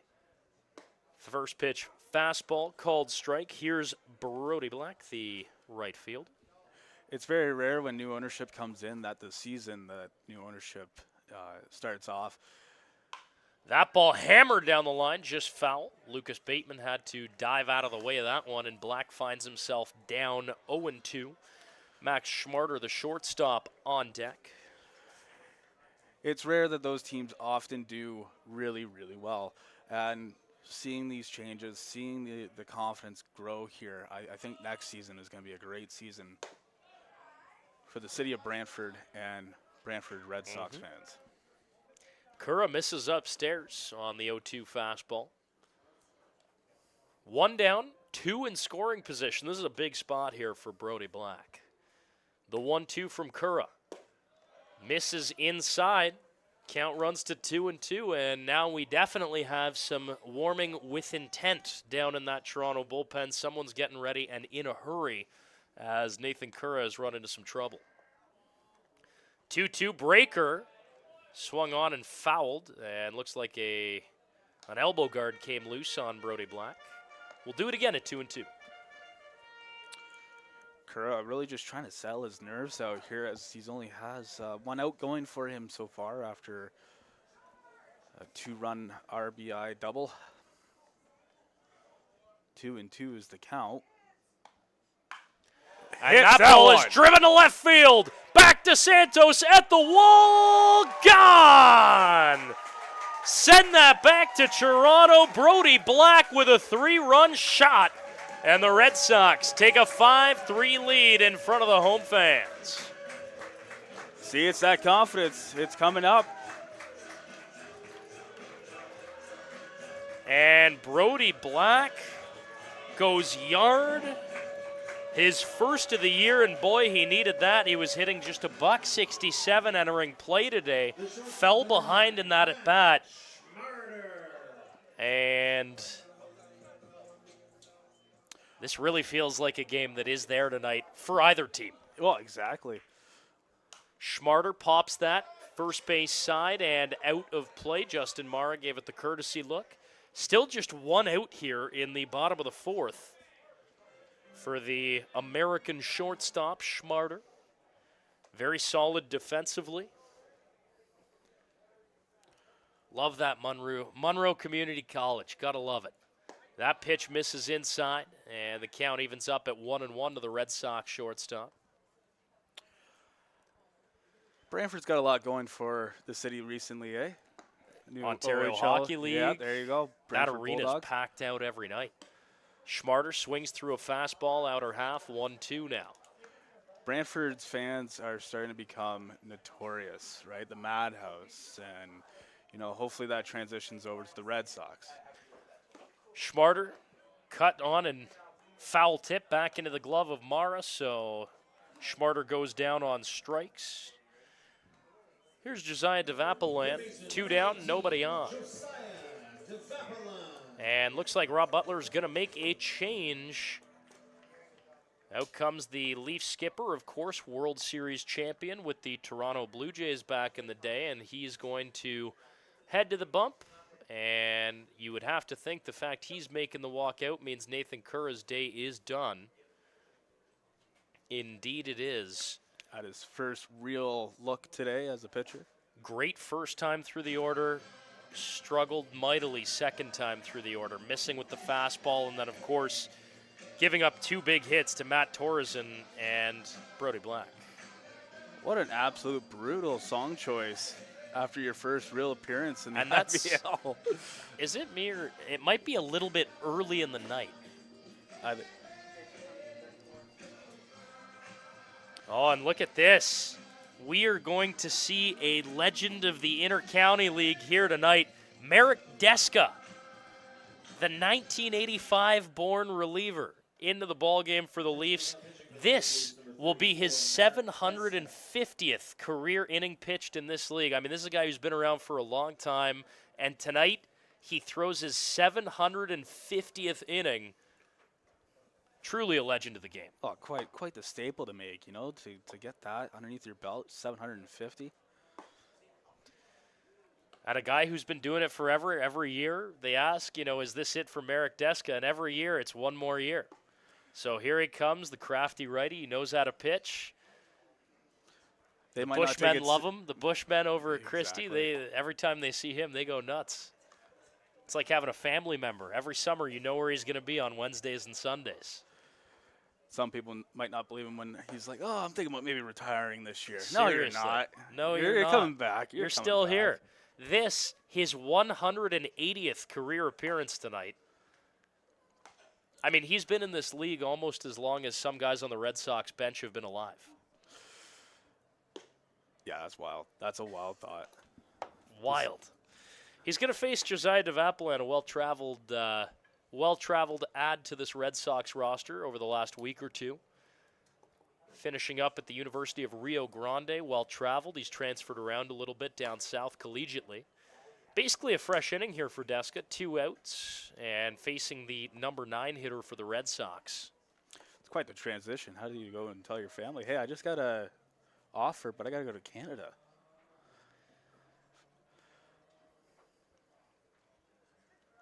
So back to action here, still in the bottom of the 4th. It's funny, we flew through the first 3 innings of this game very quickly tonight, Nick, as Deska's first pitch, breaking ball, called strike. Oh, that is crafty stuff right there. Just a slider that you're not going to hit. You're not going to hit hard. And I'm just going to nibble away for an 0-1 count. Fastball hit on the ground to first. Lamprey the grab. He'll step on the bag. 2 pitches, 1 out for the veteran Marek Deska, but the damage done. Red Sox 5, Leafs 3 through 4 complete. You're watching Red Sox TV.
Welcome back. Arnold Anderson Stadium on a beautiful Tuesday night as a couple fans, in-game host, and Brantford Red Sox ace, we'll call him, Nikolai Arvok, leading the crowd through the YMCA there between innings. Crazy fourth inning, though, Nick, as we're back to action here. Spencer Ross, the Maple Leaf shortstop, leading off the top of the fifth here. New pitcher for the Red Sox is Koki Togashi. And you look at Togashi's numbers this year. Earned run average around 7.5. Certainly gives up his share of hits. About 1.5 per inning pitch this year, and he's got that signature Japanese delivery with the delayed leg kick. Devapalan stays in the game at third base. There had been some thought around whether there might be a pinch hitter for him, but he stays in. Fastball inside, and the count runs 3-0 now to Ross. Togashi out of Hiroshima, Japan. Interestingly, pitched in the same Japan squad as he misses inside, so it's a 4-pitch walk to Spencer Ross to begin the top of the fifth. But pitched on the same Japan team that Mitsuki Fukuda and a couple other members of the Chatham-Kent Barnstormers team. Same team Japan that was in that Caribbean Winter Series. So has definitely faced some very good hitters over the course of his career in the pro ranks, and good mound presence, but just hasn't put it all together as Lamprey tries to lay down a bunt. First pitch fails to do so. I can also see the Red Sox getting another guy warmed up as we approach the 7th inning. Trying to give everybody a well-rounded shot with how short the bench has been today, and like I said, they have a few more games coming up this week. Lamprey late on that ball, fouled back right side. Lamprey, interesting career path. These guys had a lot of success with the Thornhill Reds in the GTBL. And that, of course, is the league directly below the intercounty for kind of the Metro Toronto area. Still very competitive, senior AAA type level. And that runs in and hits him as Lamprey looked like he was going to offer at it. Cassidy favoring his And it also caught arm. Cassidy Watt in the left hand. Leafs bench wanted a hit by pitch, but I think it was a foul because Lamprey not arguing at all, and he's giving Cassidy Watt as much time as possible, as is Mr. Schaefer behind home plate. Rochelle Ramey, the trainer, out to check on the Red Sox catcher. Looks like he took that in the forearm, catching hand. Never a fun spot, no padding. We'll take a look at the out-of-town scoreboard in a few moments' time. The Welland Jackfish taking on the Guelph Royals. Much has been said about those Guelph Royals on social media over the last day or two, and they currently lead Welland 4-3, although Welland threatening with 2 on and nobody out in the top of the fifth, where they've already plated 3 runs. So everything is coming together there. It's amazing. Every year they've got new names. Jake Sanford's familiar, but every year they find these guys, and every year they're exceptional players. 1-2 the count now to Zach Lamprey. I think a large part of it is also how you build the culture of a team. What's your game day scenario like? Is it packed? Is it, with passionate fans? And Togashi wanted that call, as did Cassidy Watt. Not entirely sure where that missed, but the count's now 2-2. Spencer Ross leads off of first base. Koki Togashi in his first inning of work, breaking ball downstairs, tried that hard biting slider, no chase from Lamprey. And you know what? He's done pretty much everything you can ask of a 9-hole guy. He's had a couple of nice plays defensively, has not had bad at bats, and there he check swing, fouls that off. Did that catch Cassidy Watt again? And he's now taken 2 foul tips in the same at bat, 1 on either arm.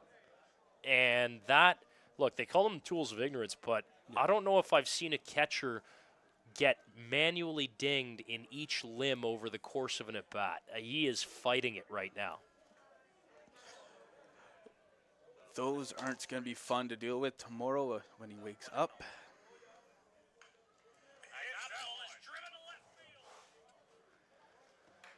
2-2 the count to Lamprey, and Togashi calls time, so we'll reset.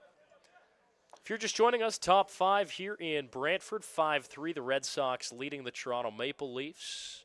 Matt Torreson, big double, and Brody Black cleared the bases with a 3-run shot. Lamprey checks his swing. Yes, he did. And a big strikeout for Koki Togashi. Just needed to get that first one underneath his belt, and now he should be able to settle in nicely on the mound. He was pretty shaky. A few pitches we thought that should have went his way. Didn't, unfortunately, but now we're here with one away and one on first. Turns the lineup over. Here's Ryan DeSantos, the leadoff man, left fielder for the Maple Leafs. Bit of a tough day so far. 0 for 1 with a walk and a strikeout. Caught stealing after that walk back in the third. First pitch downstairs, misses from Togashi. Curious how long we're going to see Marek Deska for in this game too, right? With Toronto having games coming up, you know he's a guy who can give you a little bit of length. They'll probably stretch him out as Togashi kicks, fires the 1-0. That is hammered to left field, and that's going to be caught. Wow, did he catch it? What a grab on the run from Rentak Gioka. I think pretty much everyone in this ballpark thought it was over his head, but Rentak Gioka, how you doing? Welcome to the ball game. Little overhand over the shoulder on the run. He climbed a step ladder out there, and you found a few extra inches to catch that ball there. Yeah, that is, for Ryan DeSantos, that's unlucky, purely. So here's John Javier, the Dominican third baseman, digs in. Entered play tonight, leading the Leafs with a .442 average out of Nagua in the Dominican Republic.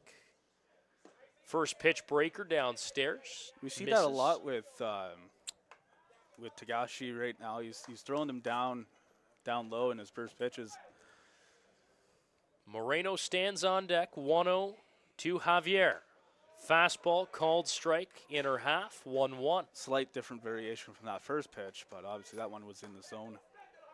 But you're right. I've noticed that zone getting kind of tight as the game goes on for both sides. And you can hear that now. Someone in the Leafs dugout, as that is hammered into the gap. John Javier absolutely drills a liner to the fence, and that is going to plate Spencer Ross all the way from first. It's an RBI double for John Javier, and just like that, Toronto halves the deficit. It's 5-4. And that's just a great piece of hitting. He takes a fastball and just sticks it the other way. Especially when you have that shift in the outfield, puts it perfectly between the right and center fielder. Now we have a nice, tight, close game right now with a strike zone evenly as tight. Here's Rando Moreno, lined out hard to Bateman in the first, walked in the fourth. First pitch, chopped on the ground to first. Torreson can't get there. Bateman cannot hang on, and throw comes home. Javier slides in safe. And oh my days, we got a runner caught almost. Regardless, that's going to be an RBI infield single for Rando Moreno as he placed it perfectly between Torreson and Bateman. Heads up base running from John Javier to plate. And just like that, the Maple Leafs come back and tie this game up. And Nick, you know, this is more the speed that we expected. The two teams who've given up the most runs in the IBL entering play tonight. Tuesday night, you know, starters are depleted from the weekend, and it's 5-5. And this is really more what we expected. And we've seen the same thing happen against Chatham, right, where we were up 2-0 for a long time, and then they tied it up, and our offense went quiet, and then they proceeded to score a couple more. And it was a 4-3 ball. It was a tight ball game, but I feel like when something like this happens, that the guys need to stay awake as much as possible and keep fighting back. This guy's one to keep awake for. Marcus Connect, fresh off a monster shot last inning. Strides to the plate here, 2 out.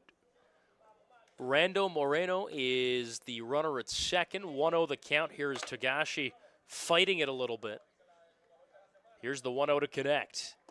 Breaker in on the hands, and that drifted back in nicely. That's a bold pitch and a well-executed pitch from Togashi. Count evens up at 1-1.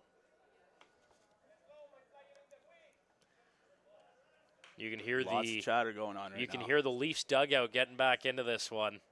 Some non-participant starting pitchers down there making some noise. You got to love that. And Watt is going to come out to the mound here. I think they want to talk signals, perhaps. I think he thinks that Rando Moreno might be picking up signs from second base, so he's going to come out to the mound and have a little chat with Togashi. It's a good opportunity to settle things down. Settle it down. Settle it down. There's 2 away. It's not like the Red Sox are losing. We're tied right now. Wanted to give a quick shout out as well. I know there's a few people on the stream watching, including a member of the Maple Leafs media team, which does, we talked about it off air with Thomas pregame, Nick. Maple Leafs social media crew does just such a fantastic job, from the visuals to the captions to the fun stuff. They really do it all. Here's the 1-1 to connect.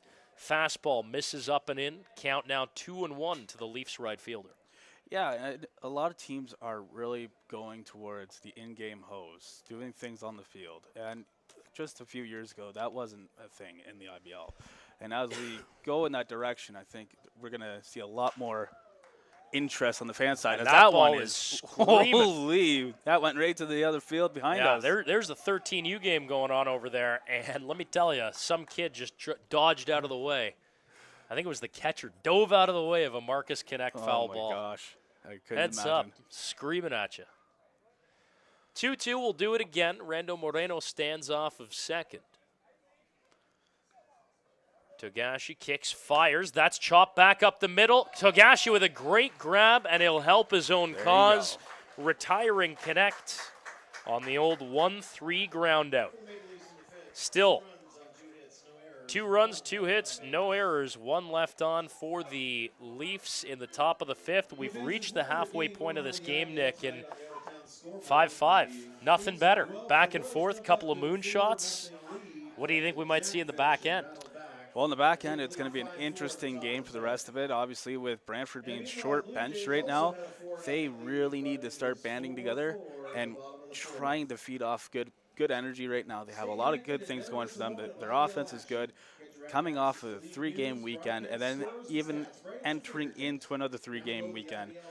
And then with Toronto looking like they have a healthy bench. But I think both teams are a little fatigued and tired right now. And, you know, like I said, tomorrow's game with the Leafs and Cardinals will be an interesting matchup, and it'll dictate the standings of the league. Merrick Deska into his second inning of work when we come back. Your score through 4.5 here at Arnold Anderson. It's the Red Sox 5, the Maple Leafs 5. You're watching Red Sox TV.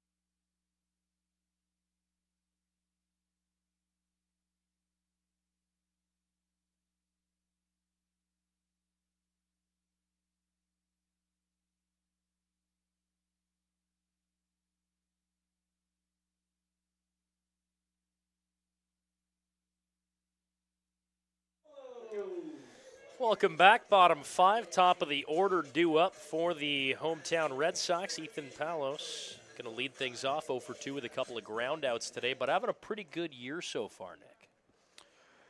Yeah, Ethan Palos obviously earning himself that leadoff position.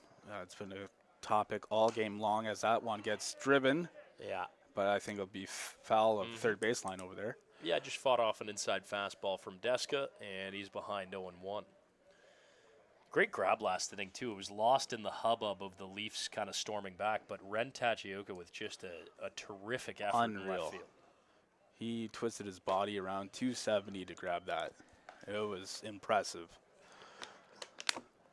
Deska misses in, count 1-1 now to the Red Sox center fielder. Oh, that's a pretty breaking ball. Just curling in over the backside for a called strike, 1-2. It's quite the advantage that we have, too, to be able to seed that off that path. You know, we talk about press box views as that pitch misses. Oh, we thought it did. Oh, sorry, that was a called strike 3, and Paulus doesn't like it. I thought that was low. I thought low Mara's inside. glove was grazing the ground, but you know what? There's a reason we're up here with the headset on and not down there with the mask on. Yeah. Tough Like day we for- said, we think we have a good advantage point up here, and we thought that was low and away, and it wasn't. Not according to the one man in the park who it mattered for. Yes, exactly. Ren Tachioka digs in. 1 for 2. Had the double that started it all. A player to And a watch for hustle sure. double. Yes. Hustle double. Called strike. Count levels at Kind 1 of a and 1 similar now. pitch to that last one that we thought was down and away. You can see both benches are up and into it, though. This is a night that both of these teams think and believe that they can get a win here. And I wonder if that's going to impact bullpen decisions as we get into the late stages here. Got to say, 9:02, still some sunlight left in the sky. Feels like summer as Tachioka fires that back to the screen foul, and the count will go to 2-2. Yeah, I'm a big fan of the 7:15 p.m. starts as long as the sun is a little bit forgiving in direct center field. And like we said, this is the only ballpark with that unique issue of sun delays. Deska delivers, misses away with the fastball. Count is full 3-2. I do wonder here, as an out-of-towner, full disclosure, I live a 12-minute walk from Christie Pitts, the Leafs' home park. As Deska delivers, the 3-2 fouled off, and we'll do it again. Nick, do you know what the bank of floodlights over in left field is? I'm just curious, as an out-of-towner, it looks like a good-sized stadium. Alternatively, could be a Costco parking lot. I mean, you would know Brantford better than I. As Deska fires a 3-2. That's again fouled off, so please. To be completely honest with you, I'm not sure. I might have to go to the maps on this one. I know that we're facing west because the sun delay happened. So Yes. it's whatever's approximately straight up southwest from us, I'd say. Just having a good look here with their As Tachioka digs back in. Count remains full to the Red Sox left fielder. Looks like there's Deska, a, and that is a nice off-speed pitch. Tachioka swings through it. So a pair of strikeouts, one looking, one swinging for the, I think they call him the Polish Prince. yes, I'd seen that on the comments on the stream. Marek Deska pitching exceptionally well to start this outing. Here's Christian Ortega, 0 for 2 with a flyout and a strikeout so far tonight. Entering play tonight with a .333 average. Now has the team's solo lead in home runs with 3, of course. We mentioned it off the top. Tim Holick signed by the Ottawa Titans over the weekend, so no longer with the Red Sox. He's plying his trade professionally up Highway 401 in Ottawa. Pretty sure that's the Frontier League, isn't it? It is. Yes. Is it ever? Thriving. Some A lot of beautiful those- ballparks there, too, eh? Gorgeous. Tried to front door that breaking ball, misses inside, and Ortega ahead 3-0. So out in left field, we have a flood of lights over there, and it's another ballpark just off Spalding Drive there. How about that? 3-0 misses inside. It's a 4-pitch walk to Christian Ortega. That's going to bring up Cassidy Watt, the catcher. A little bit banged up, I think it's fair to say. 1 for 2 with a ground out in the second and a single in the fourth. He came around to score, of course, in the last inning offensively for the Red Sox. Hopefully the universe is kind to him and gives him a nice little break here after getting 2 to either limb at one singular Well, at bat. Let me tell you, the Guelph Royals chatter online is not going to ease up anytime soon because after going up 4-0 against Welland, Watt grounds that to short. Ross backhand fumble. can't make a play, and he'll throw it across the diamond. Ill-advised throw. Nice job by Lamprey to block that and keep that in the infield.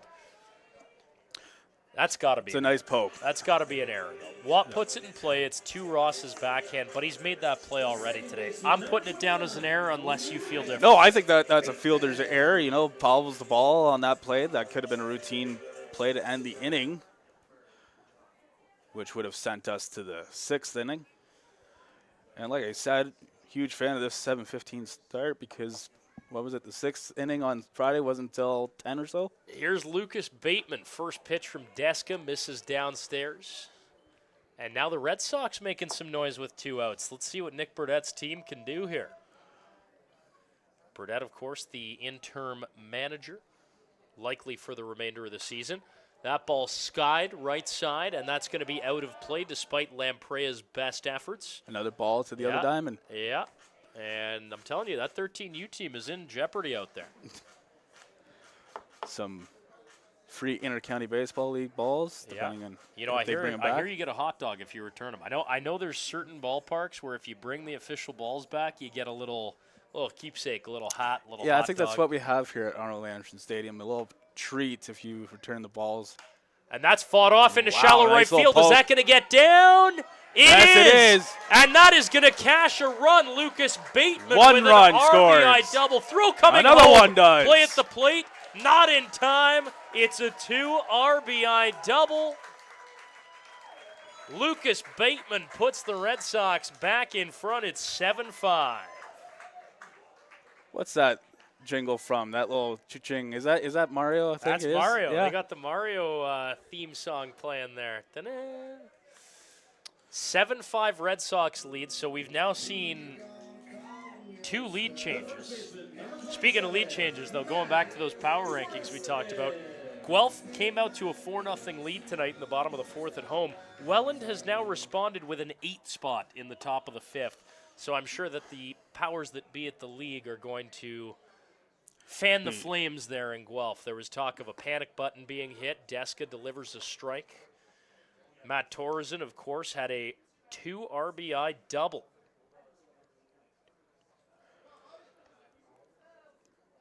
Yep, baseball is certainly a funny sport. All it takes is that one And bat that's in. fought off into shallow right field, over Mara into be another right, run here. and they will hold Bateman at third. Again, good decision in shallow right. Marcus Connect was coming up firing. First and third with 2 away here. How about Matt Torreson? Great time to get hot.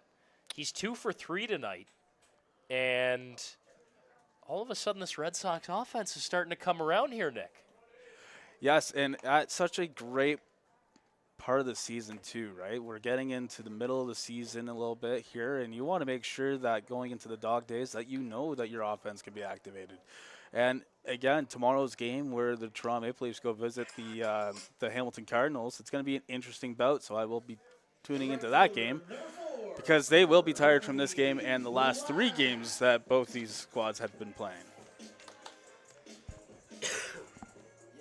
Here's Brody Black, hit by a pitch in the 3rd. 3-run shot in the last inning. So here's Brody. First pitch fastball down Main Street, called strike. 7-5 Red Sox leading. It's been an entertaining edition of Tuesday Night Baseball here at Arnold Anderson. Merrick Deska misses downstairs. Count levels up at 1-1. And it's funny, Deska retired the first 3 hitters he faced with relative ease. Weak round out, 2 strikeouts.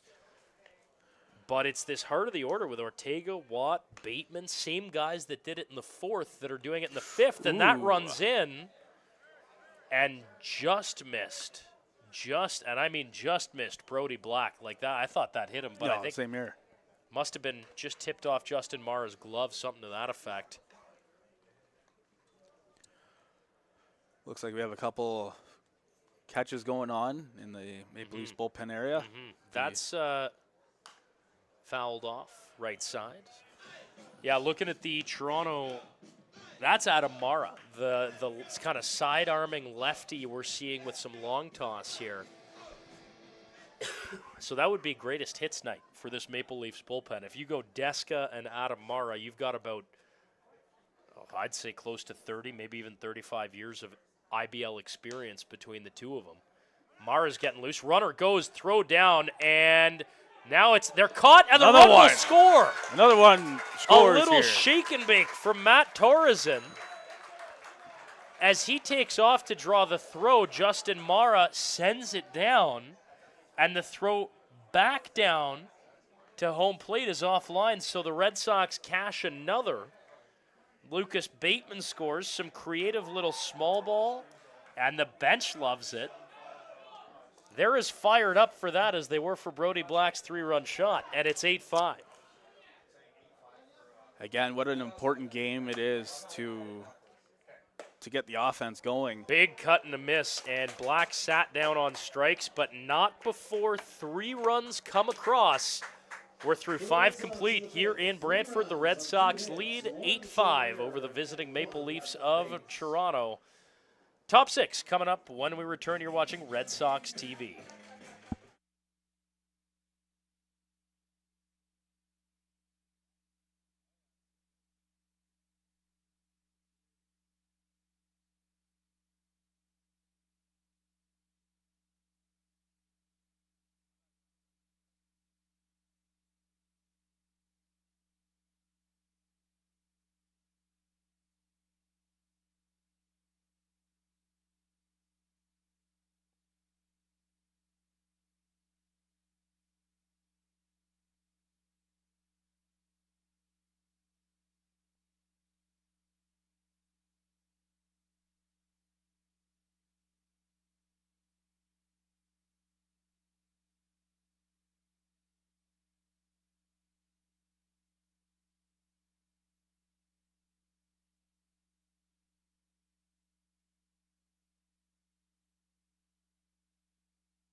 Welcome back to Arnold Anderson Stadium here in Brantford. Carlos Verde alongside me, Nick Moss.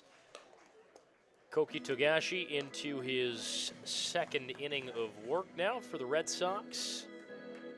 And he's going to face Justin Mara to start this inning off. It's going to be Justin Mara, Dan Mara, and Spencer McInnes getting things going here for the Maple Leafs in the top of the 6th. If you've just joined us, it's been one heck of an entertaining ball game. Love the in-between inning.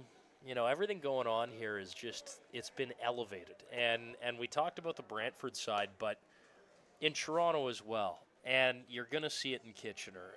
And you have franchises like Welland and Hamilton that are really driving the boat. It truly is an exciting time in the Intercounty League. Oh, for sure. And, you know, I think as the league continues to grow, we see another video board being installed at Jack Couch Park, where Kitchener plays out in left field.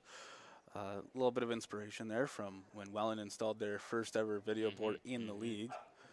So to see it go in that direction, it's exciting, and it's really cool to be a part of it. Togashi misses upstairs with the breaking ball. Justin Mara, the Leafs catcher, digs in. Reached on an error in the 4th, walked in the 1st, and there's a called strike. Koki Togashi, listed at 5'8", 180. And going back to earlier conversation of growing the league to places like Oshawa that did have teams back in 2000, and maybe seeing one in Windsor too, right? It would be such a cool dynamic to the league. And that sounded like a broken bat. Flare into shallow center. It's going to drop in. Justin Mara aboard with a lead-off single. Only costed him a few $100s to do so, eh? I was going to say, I hope that the Maple Leafs new owners are picking up bats, because that was a well-earned single. Yes. Fought it off on the hands, and that's going to bring up his brother Dan. Now, it's interesting. Justin has run into outs both times his brother Dan has been hitting so far tonight. There was the fielder's choice back in the 1st that erased him, and then, of course, A little bit of a bit of a running error. A little bit of a running error. Like, just didn't seem like he was mentally in the moment. It was that fly ball to center field. Yeah, and regardless of whether the hit and run was on, he didn't identify that the ball was hit in the air to center field. He was pretty much the second base by the time he realized, hey, maybe I should be going back to first here. The 1-0 from Togashi, and again they put the hit and run on, and again Dan Mara pops that up foul to the first base side. I wonder if it's intentional. You know, I guess the thought process being Yes. that these guys have played together. If they're 33 years old, they've played together for 32 of those 33 years, so they know each other. You trust them with the hit and run. It just hasn't worked tonight. Yes. Now you can hear the Leafs dugout, specifically the Dominican contingent, trying to rally the visiting troops here. Togashi kicks, fires. That's chopped in the air. Head high. Devapalan the grab. Throw on to first is sailed past first, almost into shallow right field. Justin Mara will easily take third, and Dan Mara aboard. And again, it's an error. We've seen a few of them tonight. It's Tuesday Night Baseball. You never know what you're going to get. But now Koki Togashi is in a little bit of a pickle here. First and third, nobody out. And Spencer McInnes, probably not the guy you want to see right now either. And we were having a very hot stick. Talks about McInnes earlier before the game, talking about the impressive entry he's made into the league. Really good batting practice before the game started, so this will be interesting for sure. Big spot. Big spot. Togashi, well-traveled. Signed initially with the Ottawa Titans, was quickly released this year. Ended up here. Pretty good get for the Red Sox, has to be said. Also pitched with the Asian Breeze Winter Ball team. So has definitely found his way around North American baseball circles, no doubt about that. Pretty good pedigree for IBL. So here's Spencer McInnes. Left-handed hitting freshman out of the Richmond Spiders, NCAA Division I program. First pitch downstairs, and Watt did well to pick that. Justin Mara at third, his brother Dan at first. You have to think that we'll see Dan in motion at some point here. Reasonably speedy runner, taking a standard to small even lead over at first. 1-0 the count, Togashi. Misses low again, and Watt can't find it. Oh, Mara's picked off. Throw down to third, and they get him. Justin Mara with a bad read at third base. His second base running error of the night costs the Leafs in a big way. So the ball was caught up in Cassidy Watt's feet. Justin Mara didn't get a good read on it. Then he broke home as though he was going to think about it. But he ended up in that no man's land about 40 feet off of third base, Nick, and dead to rights, especially with a guy like Watt back there. Seen the throw to second there earlier in the game. Watt's not a guy you want to mess with. When he has that possession of the ball and he sees that you're off, he's going to challenge you to get back to your base. Mara obviously looking unhappy with that, as we said. It's his second running error of the game. And it's going to be a 4-pitch walk, little bat flip from Spencer McInnes. Love to see it. The youngster getting in on the action. You got to like him, though. If you're the Leafs, that's a nice ad for the summer. That's a guy you invest time and energy into to cultivate into the next franchise player. Here's Spencer Ross, the shortstop. We do have a little bit of action in the Red Sox bullpen, and I'm pretty sure it's number 30, Jose Rodriguez, that is getting warmed up in their bullpen. Ross squares to bunt, pulls back, called strike, and the count goes 0-1. McInnes stands off first. Dan Mara stands at second. Couple of big runs out there on the diamond right now for the Maple Leafs, trailing by 3 in the top of the 6th. Togashi takes the sign, sets, looks back at second, breaking ball, misses upstairs. You can see what he was trying to do. And 1-1 now on the Maple Leaf shortstop. And he's another guy you got to like. You know, pretty young guy, 24, 25 years old, second season in the league, does a lot of things well. Look at his stance, too. He's really shortening up on the strike zone difference here. Yeah, tight zone, but Togashi found it with the breaker. Count runs 1-2 now to the Leaf shortstop. 2 on, 1 out. Huge inning for the Red Sox here if they can get through it unscathed. Payoff pitch, slashed, foul, right side, back into that 13U game. And if I know a couple of the kids have migrated over here, so hopefully no one's left on that infield. Yeah, because hopefully not. There was some exit velo on that from Spencer. Oh, yeah. No real hold at second from Bateman. 1-2 the count. Will do it again. Togashi sets. Delivers that ball, fouled off. Nice job wasting what was a pretty good breaking ball from the Japanese right-hander by Ross. Want to send our best as well to Alan Ross, Long-time Christie Hillside figure around the Maple Leafs. That shot to the first base Wow, what a side, grab. and Thoresen What with a grab. grab. That was a reactionary dive, a fantastic grab, and a key second out. Matt Thoresen putting his name in for everyday first base duties. See, like I said, it's the confidence, the confidence of the bats, getting 8 runs, not only that, but having stellar defense to back it up and to hopefully get out of a sticky situation right now. Massive spot here for the number 9 hitter. Bottom of the order, it's Zach Lamprey, 2 on, 2 out. Boy, big spot. Koki Togashi working in trouble on the mound. Leafs trying to put up a couple. First pitch fouled back into the Leafs dugout. One quirk here in Brantford is the dugouts are completely exposed. No fencing, nothing. So you got to be aware at all times. Yes, you do. Ryan DeSantos, the top of the order on deck. 0-1 the count to Zach Lamprey. Togashi checks runner. Misses high and in with a fastball, and that'll even things up at 1-1. What a fun ball game this has turned out to be on a Tuesday night. I was not expecting that. No. This was a makeup game too, right? And, Yep. it was being threatened. Lamprey fouls off that breaking ball, staying alive. It was being threatened by the rain that we were having earlier. It was Came down wild. hard. It Came was down wild. hard. I was on the 403 when it was happening, and it was not fun. Here's the 1-2 to Lamprey.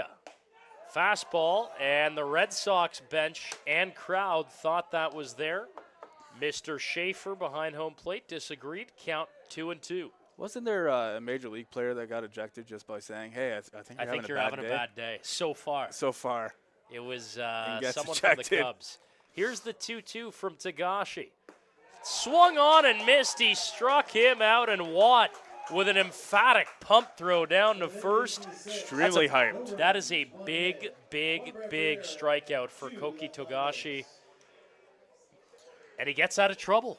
First 3 runners reach. Nobody scores. 8-5 Red Sox lead. We head to the bottom of the 6th. You're watching Red Sox TV and the IBL.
Welcome back to Arnold Anderson Stadium here in Brantford, Ontario. And a history maker now into the ballgame for the Maple Leafs. It's the Japanese female right-hander Ayami Sato into the ballgame.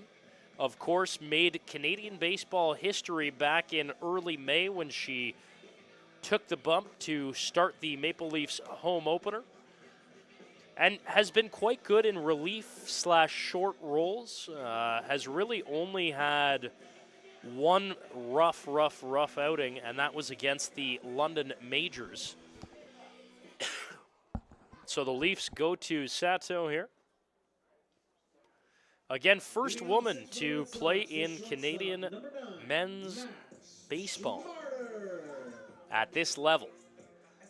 She'll face 8-9-1 Max Schmarter, Josiah Devapalan, and the top Ethan Paulos due up for the Red Sox. They lead at 8-5. Ayami Sato, the Japanese female, 6-time World Cup winner, 3-time World Cup MVP on the women's side of things, into the ball game for the Leafs. First pitch called strike to Schmarter, the American shortstop, digs in. Sato kicks, fires, breaking ball, that's lofted in the air, shallow right field. Connect takes a couple of steps and retires Schmarter on the flyout to right. That'll bring up Josiah Devapalan, 0 for 2 with a strikeout and a ground out to first base. We haven't really seen him open up yet, you know, the way that I think we expect him to. He's got a big frame. He's hit the ball hard in other leagues, in collegiate circuits, but haven't quite seen it translate yet here with the Red Sox. Yeah, just getting back from doing some cardio there just for a second Well, for a you know, little cup of couple Joe here. steps. Yep. Gotta make it happen. Gotta make it happen. It's a long drive back to Ingersoll. Oh, yeah, for sure. And then bright and early for work tomorrow morning. Breaking Nice ball hit. hung and hammered Josiah Devapalan with a easy up single, and that's just a curveball that was left too far up in the zone from Sato, and she knows it. Devapalan reaches with a one-out single. That'll turn it over for the center fielder, Ethan Paulos. Again, Paulos, the best hitter on the Red Sox, statistically entering play tonight. Looks like we're going to have a pinch runner here. So Devapalan is out of the ball game, and Graham Tebbett, the veteran, one of the few holdovers from the Aucoin era here in Brantford, along with interim manager Nick Burdett, is into the game, kind of a jack of all trades, actually debuted as a pitcher in this league back in the day. Wow. And is now kind of a utility guy for this Red Sox team. We saw him get a couple ABs against Chatham on Friday. So Tebbett enters as a pinch runner. Wonder if we'll see him at third base, or if they're going to rejig things now. Yeah, see, that's tough, right? Like You're you're short. trying to like figure the game out as it's going, and so far we're seeing what's working right now defensively for the Red Sox. Maybe not too many substitutions out there in the field. You know, you got a Well, you short only have bench. two options, right? You got Tebbett and Burdett tonight as your only position players. Curveball chopped on the ground, foul, and it's amazing too. I always think of, you know, you see some of these Dominican fireballers in this league. You let an order see a guy like that 2 or 3 times, and then you bring in Ayami Sato. And that's a very, very tricky proposition. When that curveball comes over at 66, 65 miles an hour, I mean, that is different. That ball hit on the ground, and it's past the diving third baseman. Tebbett to second, and I think we probably got to call that a base hit, I think. Base hit. Base hit for Paulos. That was a tough one for the third baseman to grab. Absolutely, absolutely. That was hit hard, and it forced a dive. Scoring is the only way to call a game, in my opinion. You gotta have a box score in front of you. Oh, exactly. Ren Tachioka digs in here. 1 for 3 with a double that got the rally started in the 4th inning. Ren Tachioka, as I've recently learned to say his name correctly. Big Ren. And the Red Sox here have a nice little stretch. Only one out. First and second, one away. Sato. Ooh, Tebbett thought about going. And, Tachioka tried to get that bunt down, couldn't. And there's no worse feeling when the bunt is on than squaring and not getting it down, because then you got to look down at your third base coach again. And you know, and he knows, and everyone on your team knows, everyone in the ballpark knows that you didn't lay one down. And it's always, like just recently, it's always been the Japanese players that are going for the bunts, right? Like they're almost like the specialists. And that is hammered by Tachioka, deep right center field, back, and the out is recorded in center by McInnes. Tebbett will advance. Oh, they're going to check for an early leave. Leafs bench wanted it.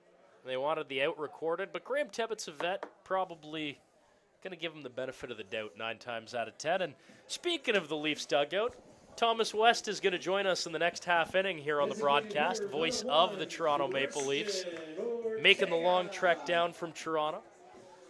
You know, I always said he's got the best voice and the best hair amongst IBL broadcasters. There's no doubt in my mind. I mean, this guy walks in, and you know this guy he just exudes Christy Pitts.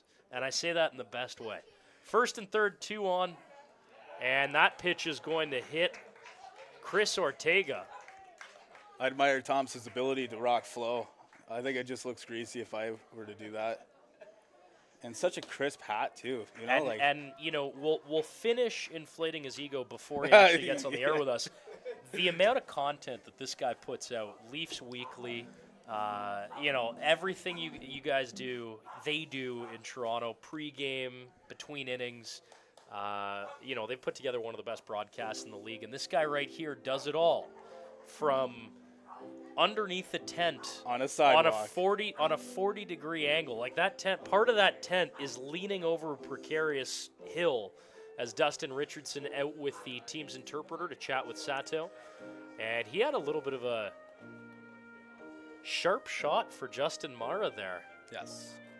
And it's interesting. We've seen him run into a couple outs tonight, Nick, and you just wonder if maybe something's just a little off mentally tonight for the vet, because he's making mistakes that you don't typically see from him. I've watched a lot of Toronto Maple Leafs baseball, and you don't often see Justin Mara running into outs multiple times in a game. So here's Cassidy Watt, bases loaded, 2 out, massive spot here. Ayami Sato trying to work out of trouble. Sato kicks, fires, first pitch, check swing. Yes, he did on that looping curveball from Sato.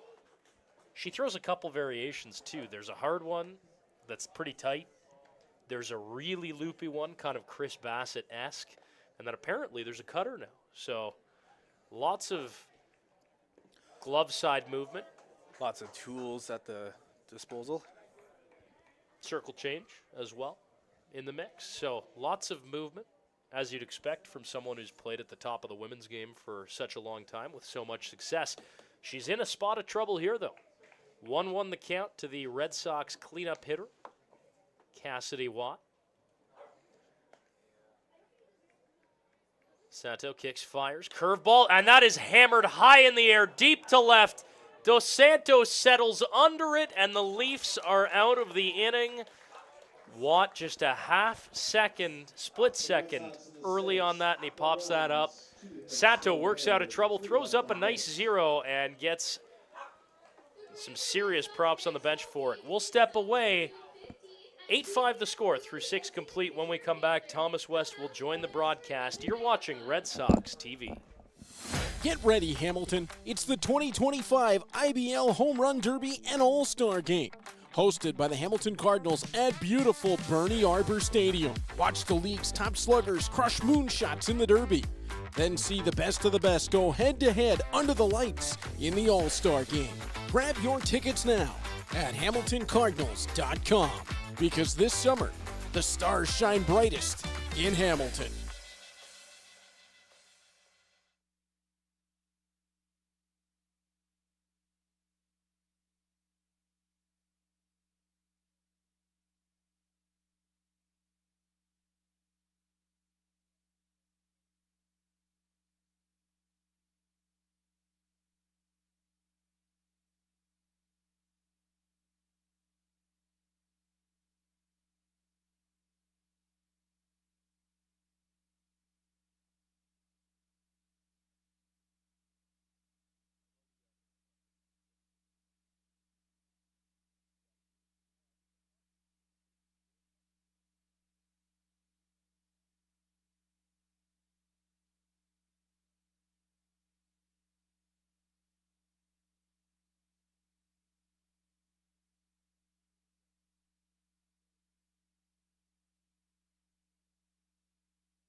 Welcome back to Arnold Anderson Stadium. Carlos Verde joined by a special guest in the booth now, the voice of the Toronto Maple Leafs on Maple Leafs TV, Thomas West.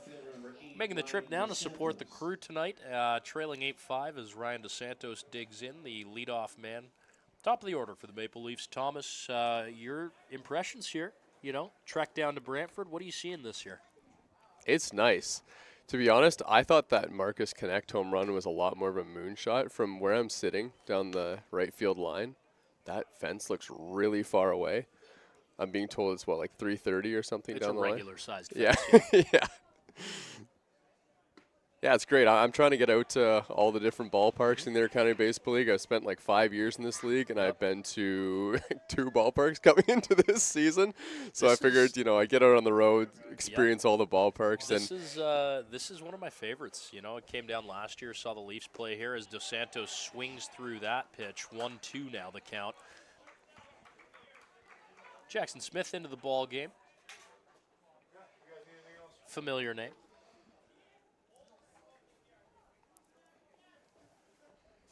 As he faces Ryan DeSantos. Top 7, 8-5 Red Sox in front. And, that ball came up and caught Mr. Schaefer behind home plate. So what else is on your IBL itinerary this summer, Thomas? Beyond calling 22 exceptional games at Christie Place, where else can fans find you? Well, I think next up for me is going to be Hamilton. Gonna head out there, and then I think I just got Guelph. That's still on the list. I was out in Chatham, Kent. Really nice little ballpark they got out there. Kind of similar to Barrie, I think, what they got out there. And yeah, next is Hamilton. Looking forward to seeing Bernie Arbor as well. Smith entering play tonight with an ERA up over 40 in a singular appearance. Fastball, outer half, called strike 3. DeSantos sat down on strikes for the second time tonight. And that's going to bring up John Javier. And you got to figure, if you are the Brantford Red Sox here, Thomas, you probably feel pretty good about your chances tonight if you can just get through this kind of 2-3-4 of Javier, Moreno, and Connect. Yeah, I mean, Ryan DeSantos has just been the perfect leadoff hitter this season. He's got on base at a ridiculous pace this year. It's because he's leading the Intercounty Baseball League in walks, and he's got more than double the next guy if you don't count his teammates in the walk department.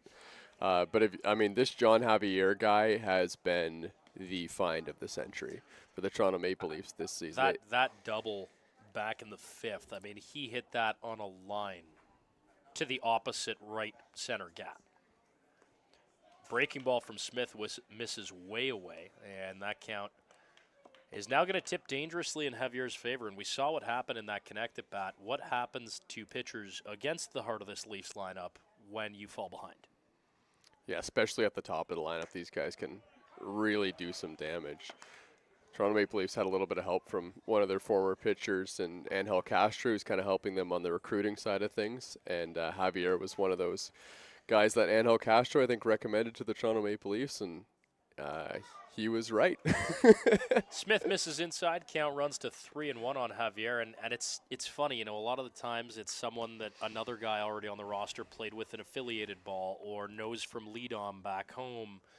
But Javier's a bit of a different prospect profile, and he shoots that to first, and it's going to get past Torreson into right field. And I'm going to look over at Nick, our unofficial scorer here. Is that an error, or is that a base hit to right field? It's a tough bounce. I think the first baseman tried to get to it. Sounds like a single. Sounds like a single. Okay, we're going to score that a single, and you know what? He's got one of the best averages in the league. Why not? Why not give him the benefit of the doubt? But depending on what you guys gave him on that ground ball to third base, he might be leading the league in average. Yeah, we gave him a reach on error there. Okay. We didn't give him a reach on error. But nonetheless, big spot here, righty on lefty matchup. Rando Moreno digs in, the designated hitter for the Maple Leafs. Javier also a threat to potentially run. He definitely knows how to motor. And that is hammered into right field. That's going to be a single. And it's past the right fielder, bobbled by Black. And they're going to have Javier throw the brakes on. They backpick Moreno at second. He's back in. And danger zone, to say the least, on that play. You know, Carlos, that right field, right in that spot where that ball hit has been a bit of a danger zone. You saw Marcus Connect a couple innings ago have a little bit of trouble. That ball yeah. took a weird kick. I was standing right down the line there. And I don't know if there's a little bit of a bump in the field or something like that there, but there have been some really weird bounces right in that spot. Jackson Smith in a significant spot here. Obviously, had only appeared in 2 games, thrown an inning and a third. You know, had not had a ton of success entering here, but he's throwing strikes, which is the positive. He's giving his defense chances. But this is a big spot. Justin Mara at the dish. Pardon me, it's Connect at the dish, which is probably the absolute last guy you want to see. First pitch, breaker, front door for a strike. There was a little bit of hesitation, I think, before this game for each of these teams to start actual starting pitchers. For the Maple Leafs, they went with Nathan Kura, and you know, I kind of was overhearing a conversation in the dugout. That might have been the most pitches he's ever thrown. Yeah, he's a reliever at Akron. Breaker from Smith misses away, and that's going to level up at 1-1. And Thomas, you get to watch Marcus Connect every Sunday at the pits, 22 times a year. What a great eye. Yeah. You know? And I think he was really disappointed with the way last season went. He didn't play for a full season. Then he came back, and I think maybe there's expectations that he would just be just as good as that 2022 season that he helped the Maple Leafs to the IBL Finals. Chopped out in front of home plate. That's a dangerous zone. Watt, the throw to first is in time, but a run will score. That's a nice play by Cassidy Watt, pouncing out from behind home plate and making a good, accurate throw to get Connect, who's no slouch on the base paths either. Yeah, any run that each of these teams can scratch across at this point is extremely important because there are not a lot. There's arms down in each bullpen, but not a lot of available arms down in the bullpen. Talked to Dustin Richardson before the game. He said he's good to go if the Toronto Maple Leafs need him. So if they can get a lead in this ball game, that's a pretty good arm that they could go to, but they still got a ways to go so far. So here's Justin Mara. He's had an interesting day. He's actually reached in all 3 at-bats, and he's been thrown out on base running errors twice. First pitch called strike in Smith's favor. Yeah. Brando Moreno, a big run, 90 feet away with 2 out here at third base in an 8-6 ball game. Yeah, Justin Mara's had an unconventional day. He's one of the smarter guys on the team. I think he's made a couple mental errors today. The first one kind of a judgment call, and you know, I don't think we're going to see that too many times from Justin Mara. But look, this is a really good chance for him to get some redemption. I know he's frustrated out there. Watt skipped a curveball. Count levels up at 1-1 to the Maple Leafs catcher. Question to Thomas here, going into tomorrow's game, looking at the standings right now, it's kind of anyone's ball game from 3 to 9th position here. You guys playing the Cardinals tomorrow? Oh, and that gets away from Watt. Coming is Moreno. Play at the plate. And he's out at home plate. Moreno can't believe it. Our home plate umpire, Schaefer, definitive on the out call. Moreno is incensed. The Leafs bench can't believe it, but Thomas, I think that's a situation where the throw beat him by so much that you're probably not going to get the benefit of the doubt. Yeah, it's tough to make that call. I mean, if you look at home plate right now, you can barely even see it when the throw beats the runner. Pretty good chance they're going to get that call, but I mean, Carlos, we'll see when this is all said and done, but that could be a huge run for one of these two teams. 8-6 Red Sox as we head to the 7th inning stretch here at Arnold Anderson Stadium. Thomas West, best voice, best hair in the IBL, no doubt about it. Thanks for joining us, good sir, and we'll look forward to hearing you at the pits. All right, thanks, Carlos. Appreciate it. We'll be back. Bottom 7, Red Sox looking to extend the lead. They lead by 2 at the stretch.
Welcome back. Bottom 7. Greg Carrington into the ballgame on the mound for the Maple Leafs. First pitch to Lucas Bateman. Swung through.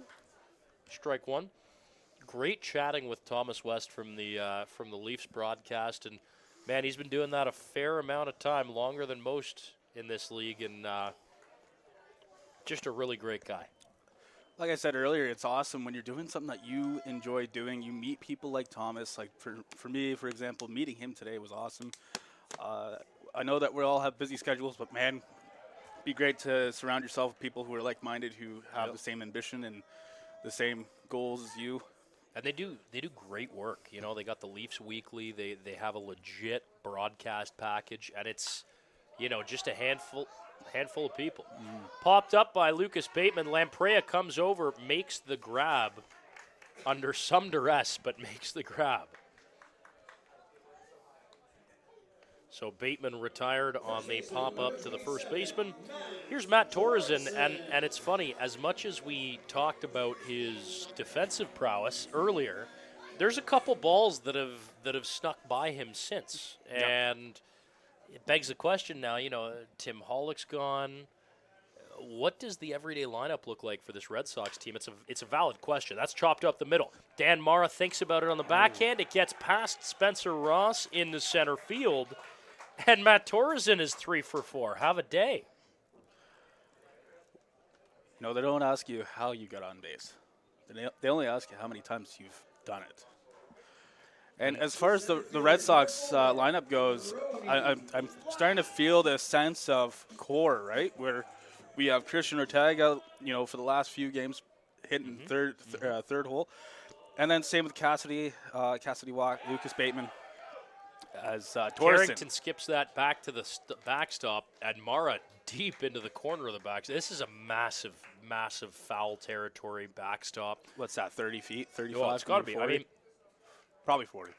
You could conceivably have a leadoff hitter or a 9-hitter with some speed go first to third on a pass ball. Like, if a guy's got a good secondary lead, it's totally feasible. So Brody Black, 1-0 up. Fastball called strike. And again, Leafs going to Carrington, not necessarily one of the elite or first choice arms. He's dependable. He'll throw strikes. As Black skies that to right. Will it stay fair? And it peels foul. Almost an opposite field knock for Brody Black, who's already got one tonight. Talk about a breakout night. You know, he got nailed by a pitch, a hard Division I fastball to the numbers. Yep. And then he turns around and just hits an absolute nuke the next inning. And then he K'd the inning after. So three at-bats in 3 straight innings and 3 very different results. Nonetheless, Brody Black, a little bit of a coming out party. That time he swings through the fastball from Carrington, though, and he's sent down on strikes for the second time tonight. Here comes Max Schmarter, the Buffalo, New York native. Shortstop tonight for the Red Sox. The shortstop, number 9, Max Schmarter. And for the pitching situation for the Leafs, it's probably one of those stitch guys, you know, that keeps the game together. Obviously, they have a game tomorrow against the Cardinals. First pitch, big swing from Schmarter, and he cuts through it. So they're probably giving little pieces of assignment to each pitcher to keep everybody equally warm. Sato gets some work. Deska gets some work. That pitch misses upstairs from Carrington. He's very quick to the plate. So he's actually had time as well as an outfielder in this league. And, you know, they've kind of converted him over.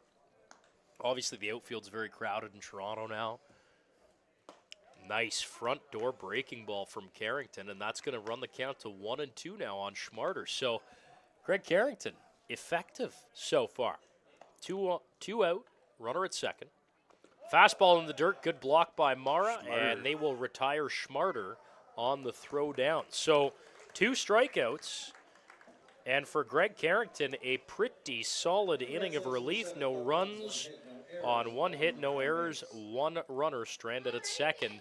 We're through 7 complete here in Brantford. The Red Sox lead 8-6, but something tells me, Nick, this game might not be over. I don't think it is. I think the Leafs, after that out call at home, if it's putting a little passion in their veins to get the sticks going again in the top of the 8th as the fans are going nuts for an in-game activity here. Why not? Free pizza. Get it in you. Yeah, that's not bad. I believe it's by Maria's Pizza West here in Brantford, just moments away from the ballpark. And if you're looking for hometown taste with hometown service, contact Maria's Pizza West today in Brantford, Ontario. But yeah, and going back to the Maple Leafs pitcher there, having some experience being in the outfield, he was pitching pretty decently quick, like a good pace, right? Mm-hmm. We don't have a pitch count, pitch clock here in this league. It's effective in the MLB, but he was pitching with intention to get through it and to get the guys back at the sticks.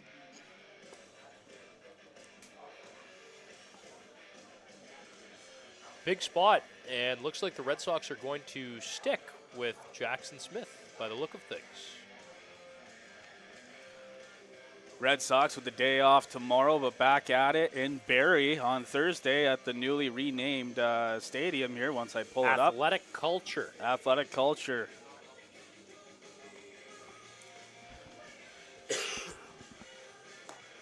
And then back at it this Saturday again, a 1 p.m. matinee game against the Guelph Royals at Hastings Stadium in the Royal City.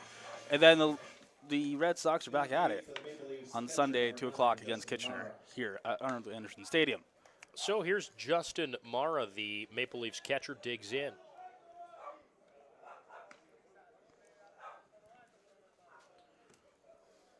Now, someone named Pedro de los Santos has checked into the YouTube stream, and I'm assuming it's not the Pedro de los Santos that's currently hanging out in the Brantford bullpen, so we appreciate the other Pedro de los Santos tuning in tonight. Great night for it here on Red Sox TV. 0-1 the count as Smith works ahead of Mara. And bounces that one. We saw him skip a few in the last inning. Control definitely not all the way there, but at the same time, he's pitching much better than his inflated early season earned run average would have suggested. Yes. And putting someone in with 7 earned runs, you're typically just looking for coverage for the meantime. Not too sure who we have coming up through the bullpen for the Red Sox, but I can imagine. Yeah, what does the closer situation look like here in Brantford right now? Well, like I said, I think it could be Jose Rodriguez coming in to close the game off for the Red Sox. Again, awesome game by both teams, both clubs. Brantford's certainly playing like they're not a 1-9 team right now at the bottom of the IBL standings. Mara with a big show of getting ready for a walk that I think he knew internally wasn't coming. Count runs full. Little gamesmanship. And now the young Smith kicks and fires. The payoff pitch misses outside. And the leadoff man aboard here, does that spell trouble for the Red Sox here in the 8th? Dan Mara strides to the plate, and he's had a busy day today. Lined out to center field hard. Hit the ball hard on the ground to the shortstop and reached on an error in the 5th. So he's put the ball in play hard every time. Yes. Couple mental errors too to note. Typically, it's not Mara to do. Just a couple one-offs here tonight's game.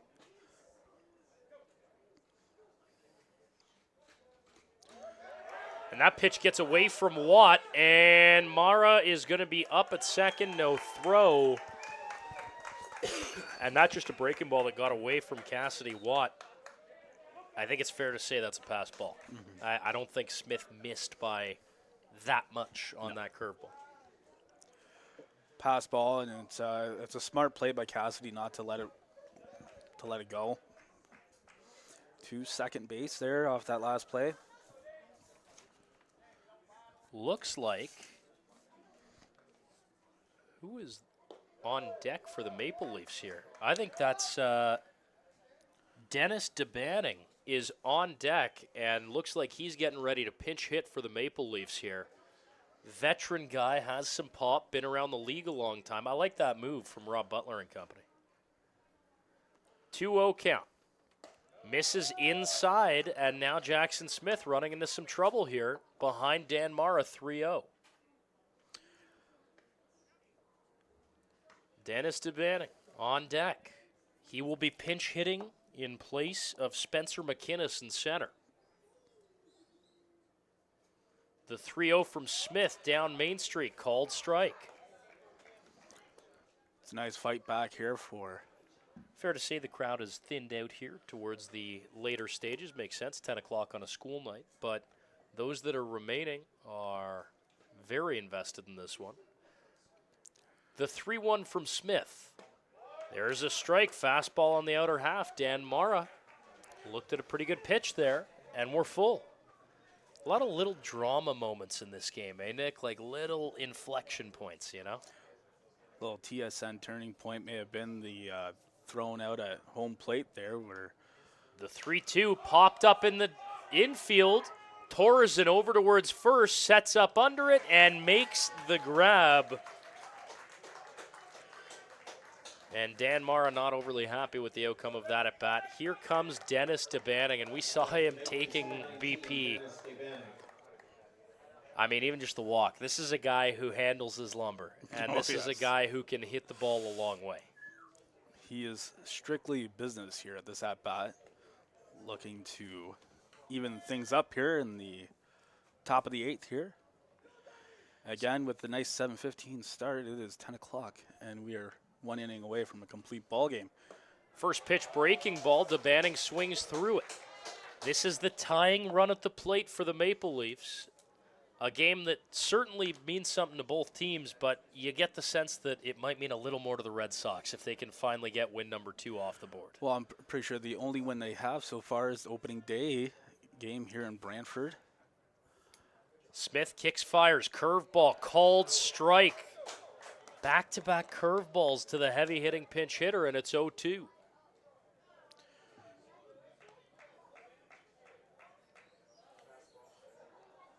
So let's see, does he stick with the curveball or come back with the fastball? The 0-2 from Smith. Curveball, and he swings through it. 3 consecutive curveballs from Jackson Smith. Hey, how you doing? For the Lakeland CC product. That'll bring up the shortstop, Spencer Ross. Quiet day for him, 0 for 2 with a walk. Last win for the Red Sox was back on Sunday, May 18th. It was a 2 o'clock start, 8-1 game against the Guelph Royals. That's a long time ago. A long time ago. And to anyone who's a fan of the Red Sox, you know, hey, I've been coming to games a lot since, and we're looking for that second win on the season. Smith pumps a fastball in for a strike on Ross. 0-1, he's ahead. Justin Mara stands off of second. Bateman keeps an eye. Smith misses in with the fastball. We'll leave it up at 1-1. Looks like Zach Lamprey is going to get another at bat. He's in the on-deck circle. Huge at-bat here for the Maple Leafs right now currently. And the 1-1. Check swing, yes he did, and Jackson Smith ahead 1-2. This would be a gutsy 0 on the scoreboard if they can get it.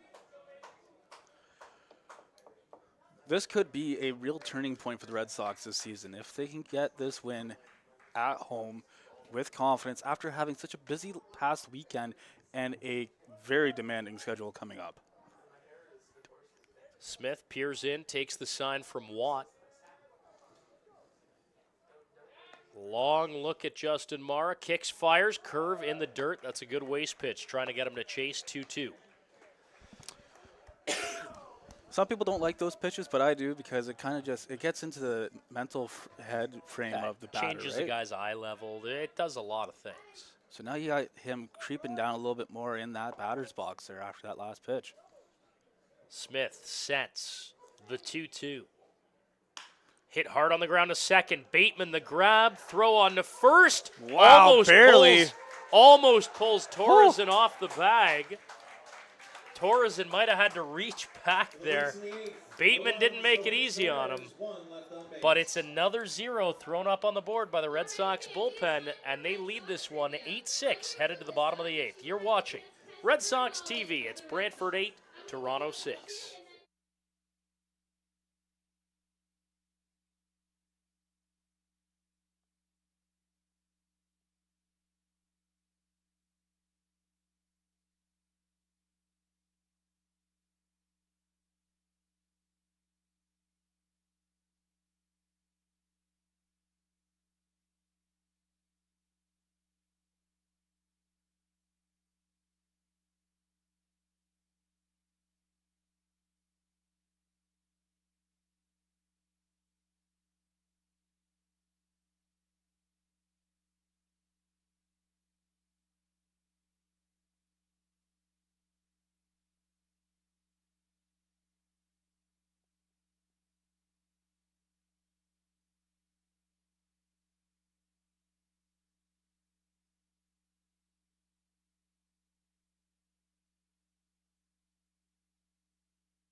Welcome back to Arnold Anderson Stadium here in Brantford, Ontario. Carlos Verde, Nick Moss with you as we head to the bottom of the 8th and an interesting pitching change. So we saw Greg Carrington, who's kind of a two-way guy for this Leafs team in the last Brantford half. Now we see Ben Sidorenios. One heck of a last name. Yeah, Ben Sidorenios. And we're checking it out here now. 4-year pitcher at Salem University, had a career 11 earned run average. Also got a handful of at-bats over that time, but he is a pitcher. So he's incorrectly listed as an outfielder currently. He is a pitcher, local guy. Leading on the 8th for the Red Sox, the right fielder, 23-year-old out of Richmond Hill, Ontario. And actually had a rough senior season in 2024 at Salem. His best year came as a sophomore in 22. He pitched 17 times, and his ERA was under 10 for the only time in his career. So an opportunity knocks here for the Red Sox. It's a very interesting pitching change on the Leafs side. You know, this is, again, you know, we want to see what this guy can do on the mound, but it's a close game, and you have important games coming up, and you want to put yourself in a good position before midway point of the season. Sidorenios pumps a fastball on the inner half. Graham Tebbett pinch ran for Josiah Devapalan in the last half. 2 innings ago.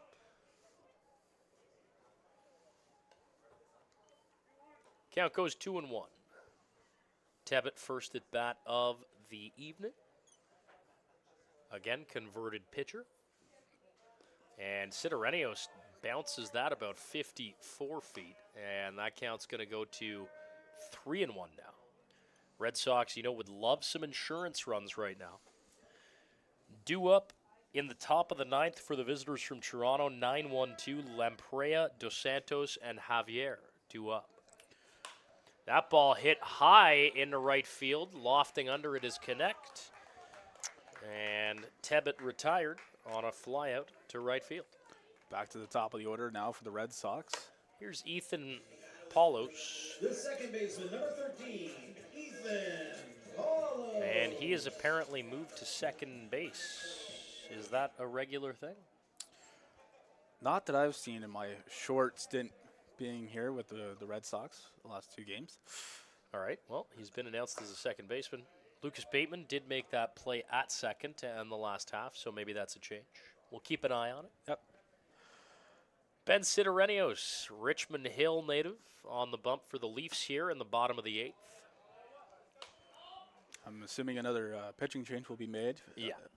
Going into the ninth. Somebody's loosening as we speak. Looks like a right-hander, and looks like it is. I think it might be. Is that Jeremiah Sucre down there? Is that what I'm seeing? I got a 2-1 the count. Sidorenios kicks, fires, misses upstairs, and Paulos now ahead 3-1. Thank you for joining us this evening. It's been an entertaining edition of Tuesday Night Baseball here on Red Sox TV. Sidorenios misses away again, and that's going to be a 5-pitch walk for Paulos. With one away, that's going to bring up Ren Tachioka. Rene Takioka.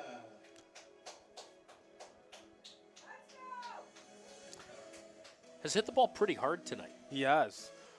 It was a well-deserved double that he earned himself, I believe, in the third or fourth inning. Yeah, hard hit double in the fourth. Also has flown out to left and center today, so he's definitely putting the ball in play with a little pop on it. 1 out, runner at first. Sidorenios misses upstairs. Rene here with a relatively small strike zone, And Dustin Richardson, the pitching coach / general manager / closer for this Toronto team, jogs out in from the bullpen and then immediately out to the mound. Sees something he didn't like with Sidorenios, and just a quick word, trying to calm him down a little bit. And I don't know how calming that presence is. 6'6" of Wichita, Kansas. as a 23-year-old, you're probably sitting there like, Yes, sir. Yes, sir. Yes, sir. Guy pitched in the big leagues, and he's he might jogging out know. to see you at the mound. Yeah, he definitely knows a few things. Yeah, one or two. Pitched real well on the weekend, 2 scoreless innings. Likely unavailable tonight, you would think. And Sidorenios misses again. Count goes to 2-0 on Tachioka. Again, the Leafs hosting the Cardinals tomorrow at Christie Pitts, 7:35 p.m. start. I might have to make my way over. Watch a few innings. There you go. A little closer for me than Arnold Anderson Stadium. Hats always- off to you to making the trip down Hey, here. nice to be down here, though. Good people around, It's definitely a small town vibe over Yep. here. Sidorenios misses in and make it 8 balls on 9 pitches. And now Dustin Richardson pacing down to the bullpen, wondering what else he's got down there. Potential call to the bullpen here. But the thing is, you need to give everybody a fair shot, right, on your roster.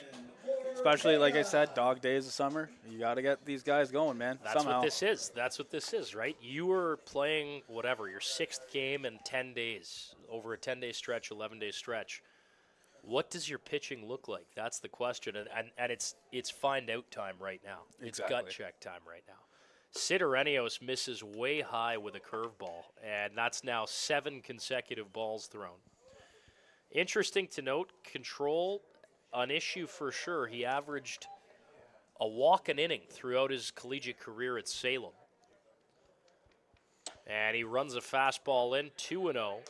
So Sidorenios in jeopardy now of walking 3 consecutive hitters. And I don't know what else they have down there. Richardson making a slow walk back from the Toronto bullpen.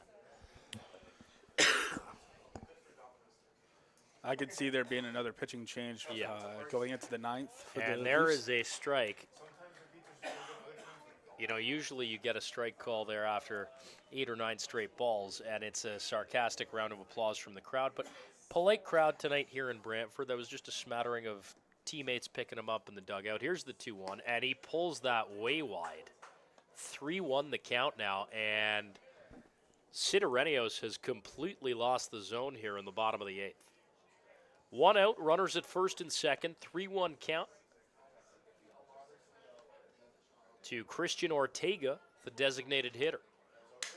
Broken back. Wow, look at that sharply on the shrapnel. ground to third. There's one. Throw on to first is in time. And Ortega grounds into an inning-ending double play. That bat went flying over into the shortstop area as well. Crisis averted for Ben Sidorenios. He works out of a jam and throws up one of the most improbable zeros of the night. Full credit to him, though. He works out of trouble, and the Leafs are down to their last 3 outs. 8-6, Red Sox lead it, looking to close out what would be a much-needed victory here tonight at Arnie Anderson. You're watching Red Sox TV, top of the ninth, when we return.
Welcome back to Arnold Anderson Stadium. Carlos Rudy, Nick Moss with you as we head to the top of the ninth. Colby Klepper on in a save situation for the Brantford Red Sox.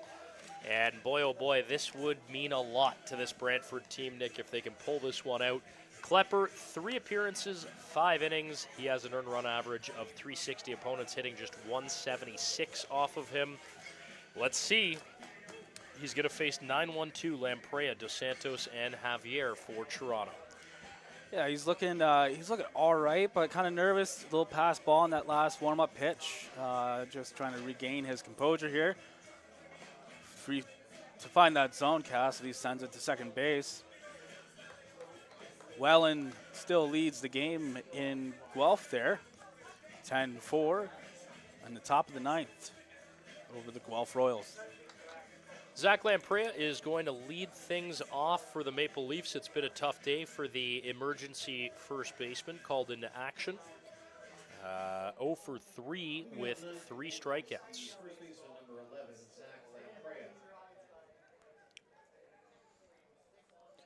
Klepper taking a moment here on the mound before he gets started. This is a huge moment for Klepper to really solidify himself in a closing position with the Red Sox. And defensively, thank you to loyal followers on the broadcast. Lucas Bateman is at 3. Paulos has moved to second, and Graham Tebbett in center field. 0-1, Klepper working ahead. Pulls a fastball, glove side, 1-1. Got to think here against the 9-hitter who's K'd a couple times. Nothing too fancy, Nick. Just got to throw strikes. Yeah, you don't want to get too carried away here because, 1 ball, 2 ball, 3 ball, and then you have a man on first all of a sudden. So just straight down, And just like that. Called strike, 1 and 2 at the knees, and Lamprey down as he has been behind in the count pretty much all night. Has to protect his plate here. 1 and 2. Klepper, big righty out of Edmonton, kicks, fires. That's flared to right field and foul. Leafs bench loved it, but it did get up and out of play. 1-2 the count. If you're Klepper, you probably go back to that fastball. Seemed a little late on it.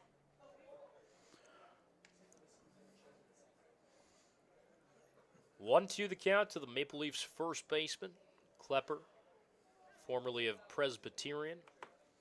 Pulls a fastball, misses away. finished up his career at North Dakota State. 5 appearances in 2024. It's a very respectable athletic program North Dakota has.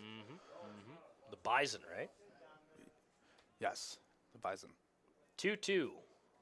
Fouled back to the screen, and Zach Lamprey showing a little bit of life here for the Maple Leafs, trying to spark something in the top of the ninth. Of course, the Red Sox looking to close out what would be a very important win in terms of turning things around. If they close it out with a win here, nice little day off tomorrow, nice little recoup day. But 2-2 now, misses low. full count here. And now things get a little interesting. Not really sure what the bench options look like for the Maple Leafs right now, who's available, what's available. But you got to think maybe a pinch runner for Lamprey if there's somebody with decent speed and he gets on. Here's the payoff pitch from Klepper.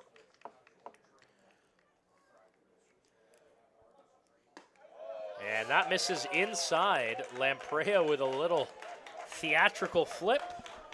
But the 9-man reaches, and that'll turn it over.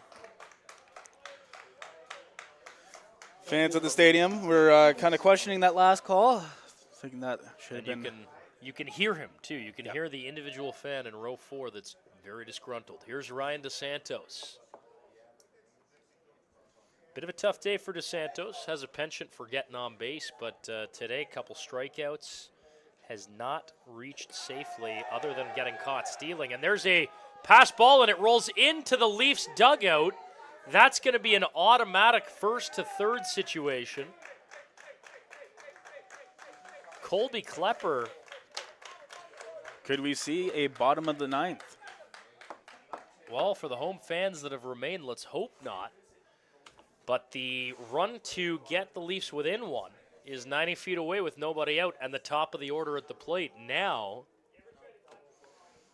a little bit of tension has crept into the ballpark here in Brantford. The Leafs are antsy in their own dugout. Yeah, Klepper well-traveled in the summer loops as well, and he misses well outside with a fastball. Count goes to 2-0 now to the top of the Leafs lineup. DeSantos. The Leaf dugout certainly into it now with that runner 90 feet away to maybe make this an 8-7 game. Fastball misses downstairs from Klepper, and the count is now 3-0. There is no action in the Brantford bullpen. This is Colby Klepper's game the rest of the way. Klepper sets, fires the 3-0, misses about 18 inches off the plate. And now runners on the corners.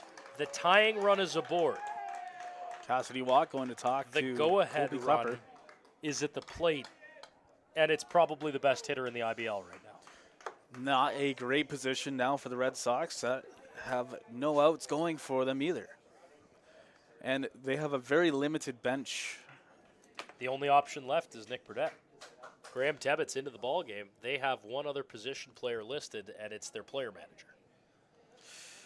Long chat here between Watt and Klepper.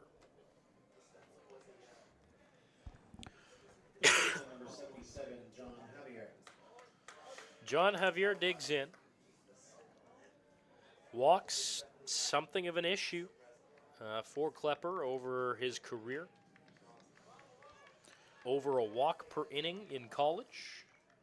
Just under in summer ball. A couple of years with Danville. Ended up in the MLB Draft League, the Appy League. First pitch to Javier. Breaking ball, front door, called strike. Javier can't believe the call. It's gone back and forth a little bit today, so.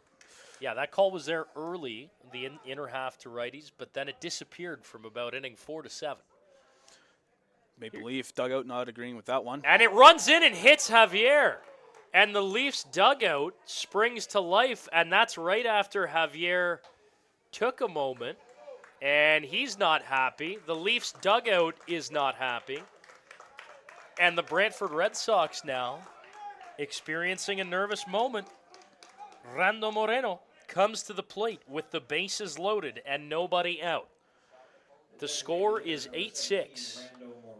The key for the Red Sox here is to play with this pressure. And we're going to have a mound visit here in short order. I believe that's Tyler Susie, the pitching coach, heading out to the mound. Colby Klepper in some trouble here, to say the least.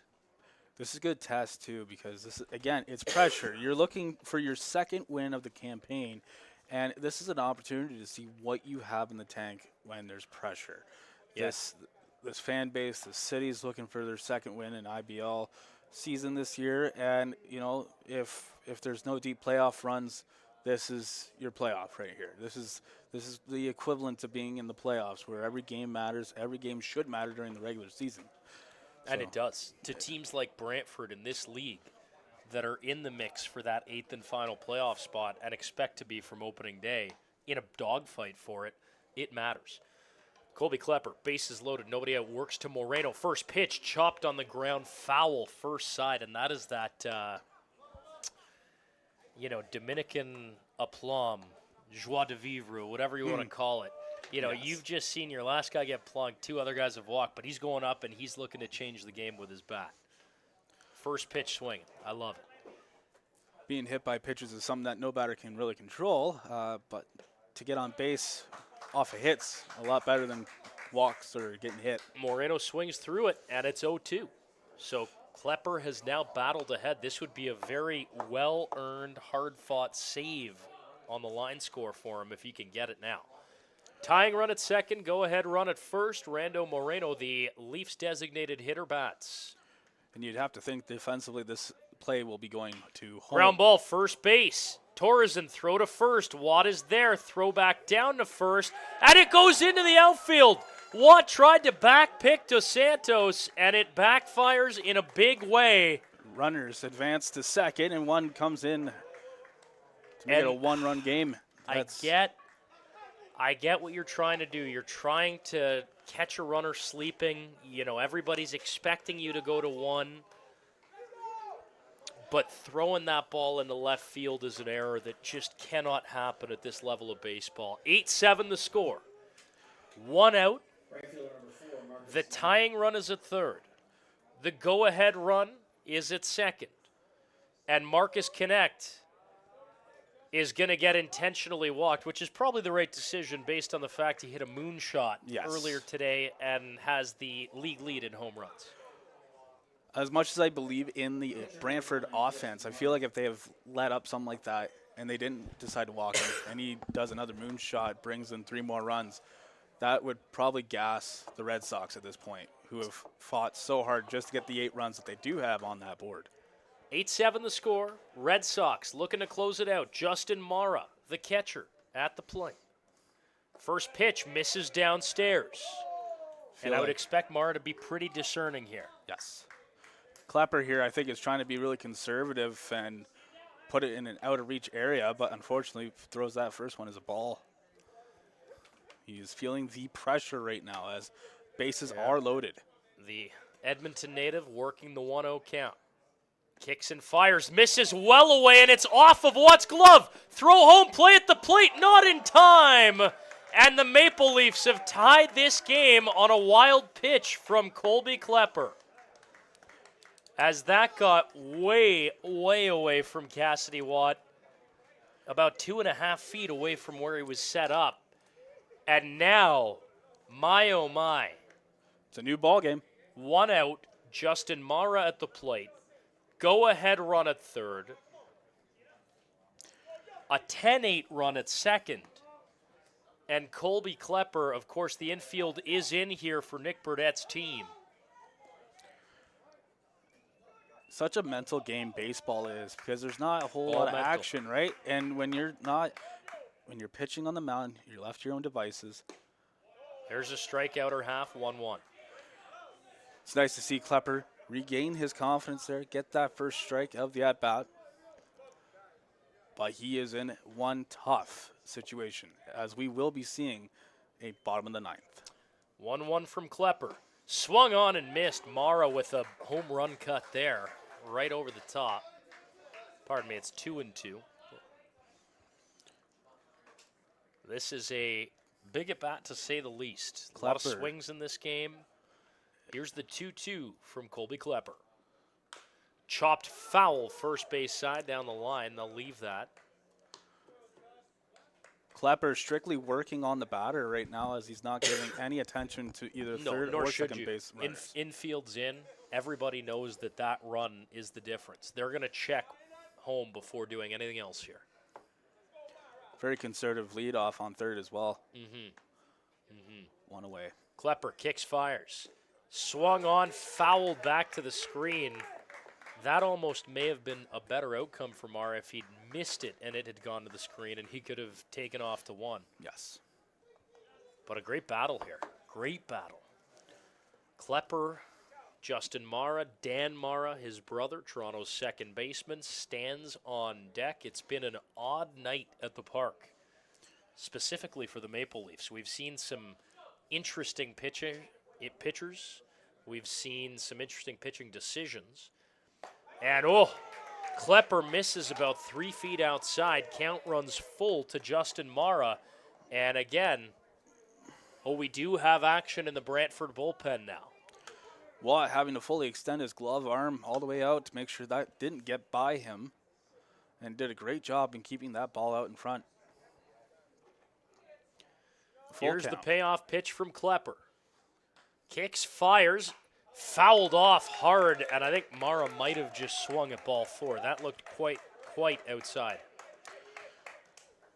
Some pressure on both sides right now. Obviously, Mara is looking at being the hero almost for his hometown squad there.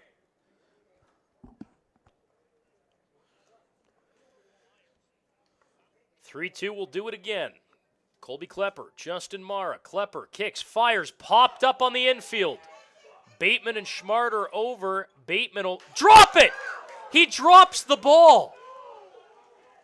Bateman definitely wanting that play back, as everybody in the ballpark's kind of at a loss for words after dropping that. However, double play's still in order. There's no excuse for that error. Nope.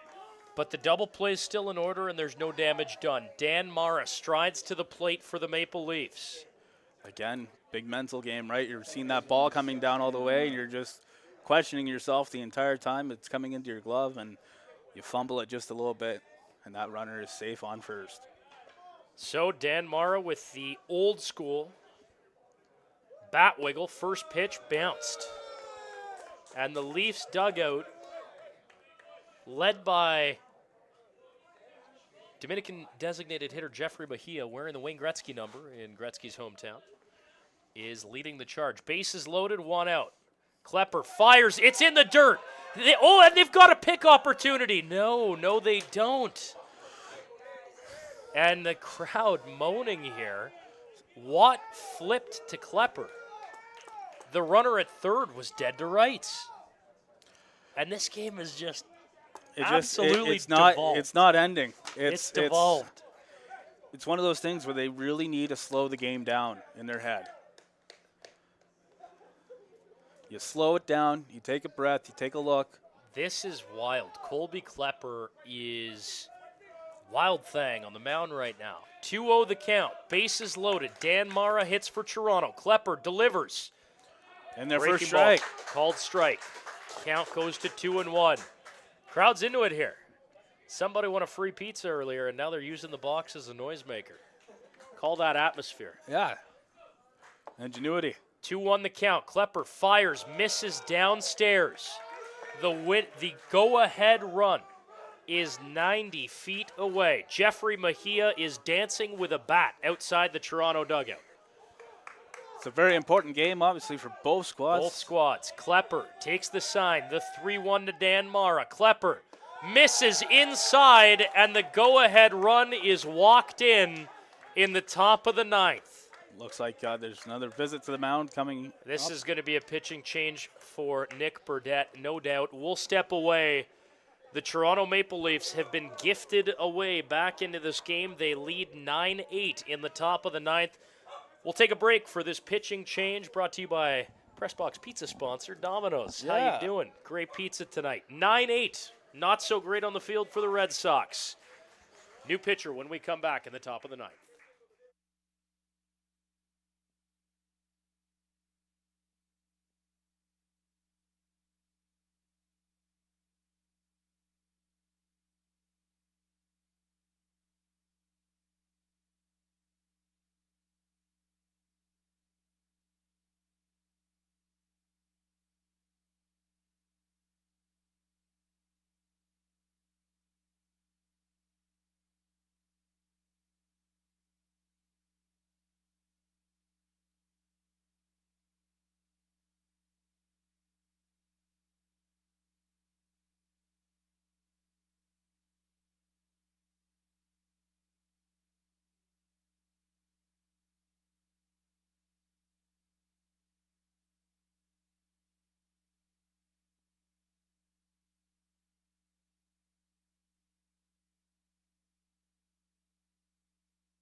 Welcome back to Arnold Anderson Stadium, top of the ninth. The Toronto Maple Leafs threatening with the bases loaded and one out. They'll be facing tall right-hander Gabe Bruder out of Brantford, Ontario.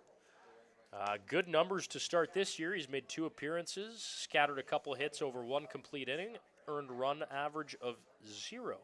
Has struggled with command at times. Lifetime 852 earned run average. So they turn the ball over to the back of the bullpen, and it's that kind of night. Tuesday Night Baseball. We've seen some pitchers. We saw Greg Carrington. We saw Merrick Deska. On the Toronto side, you know, Colby Klepper was probably one of the more high-profile relievers we've seen tonight, and he ended up not getting the job done for the Red Sox. So we reset with Dennis DeBanning hitting here for Toronto. Lots of storylines to come out of tonight's game. Obviously, with Mara's a couple mental mistakes on the bases. First pitch curveball called strike on the outer half on DeBanning. Struck out swinging in the last half. He pinch hit for young Spencer McInnes, bright-looking outfielder of the future for the Maple Leafs out of the University of Richmond. 0-1 runs in and almost hit. Really inside. I thought thought he took that one. Yeah, the way he reacted, he stood up, you know. Could have sold it. Got to say, Nick, you're the first guy I've ever called a game with who's just showed up with a 10-pack of Timbits. And that really breaks the tension at a time like this. Well, exactly. Some stress eating. 1-1 curveball.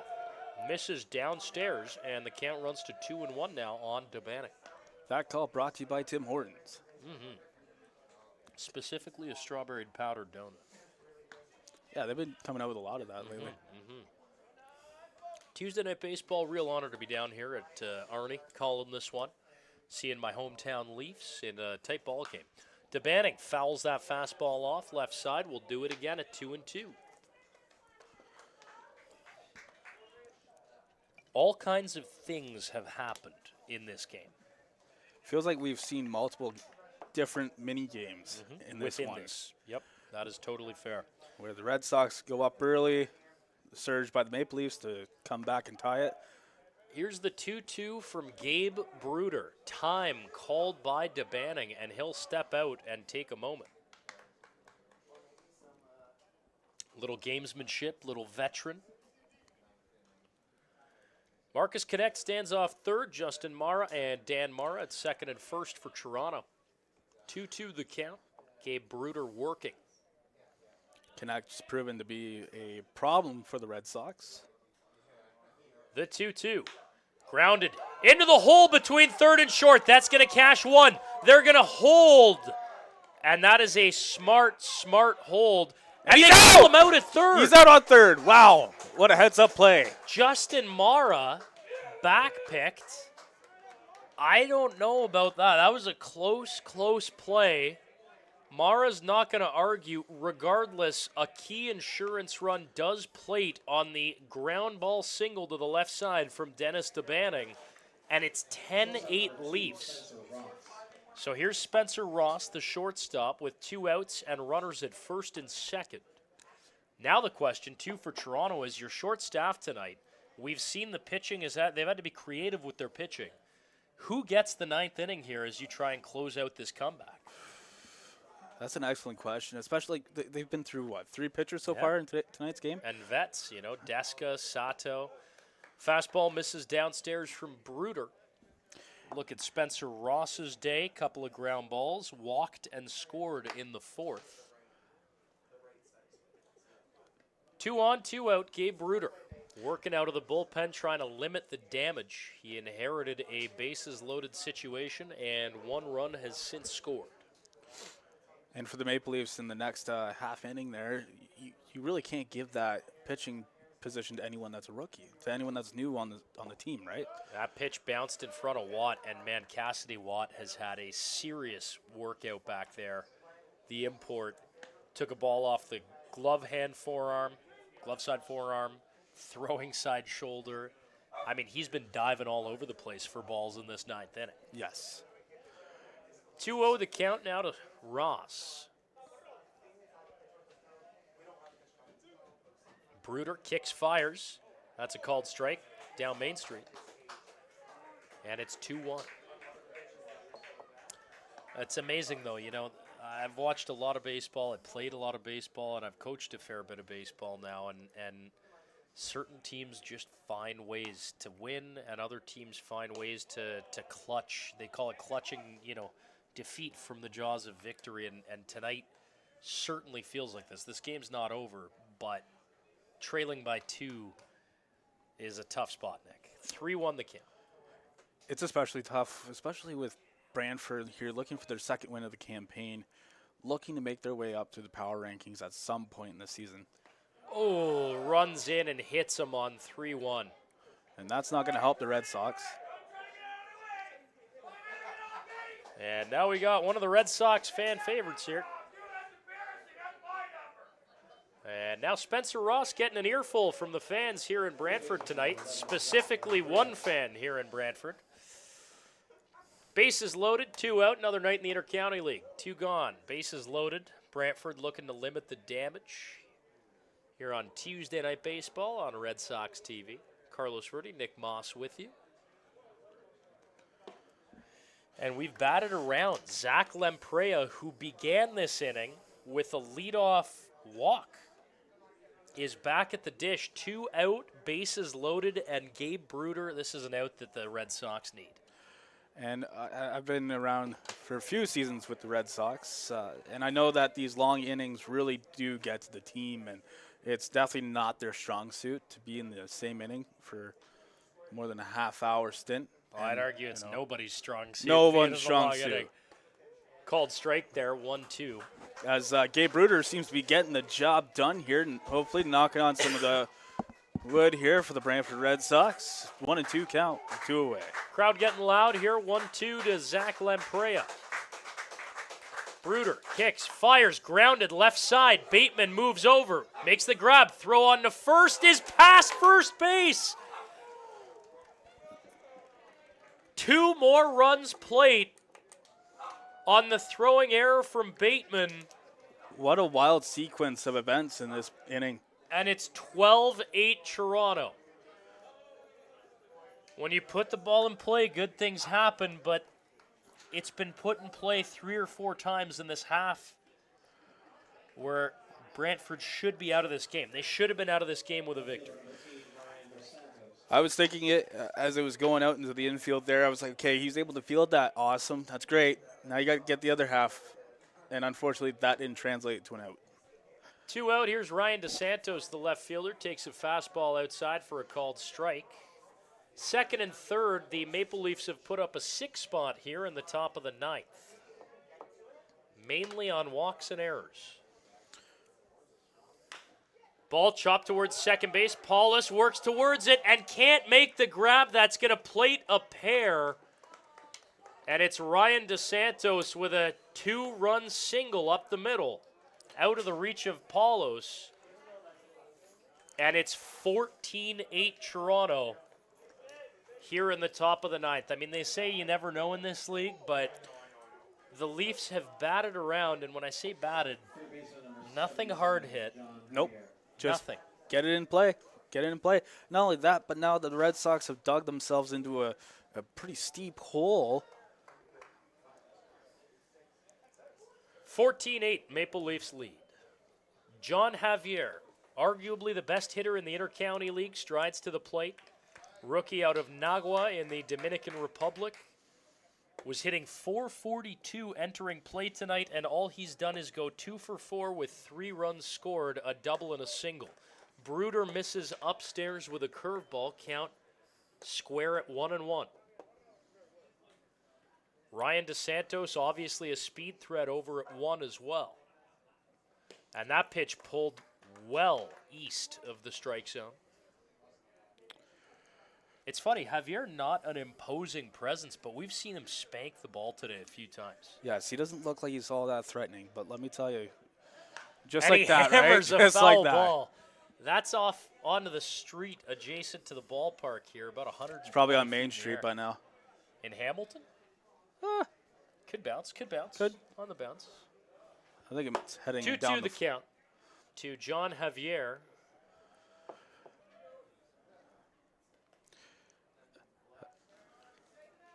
And he swings and misses. Bruder K's him on the curveball.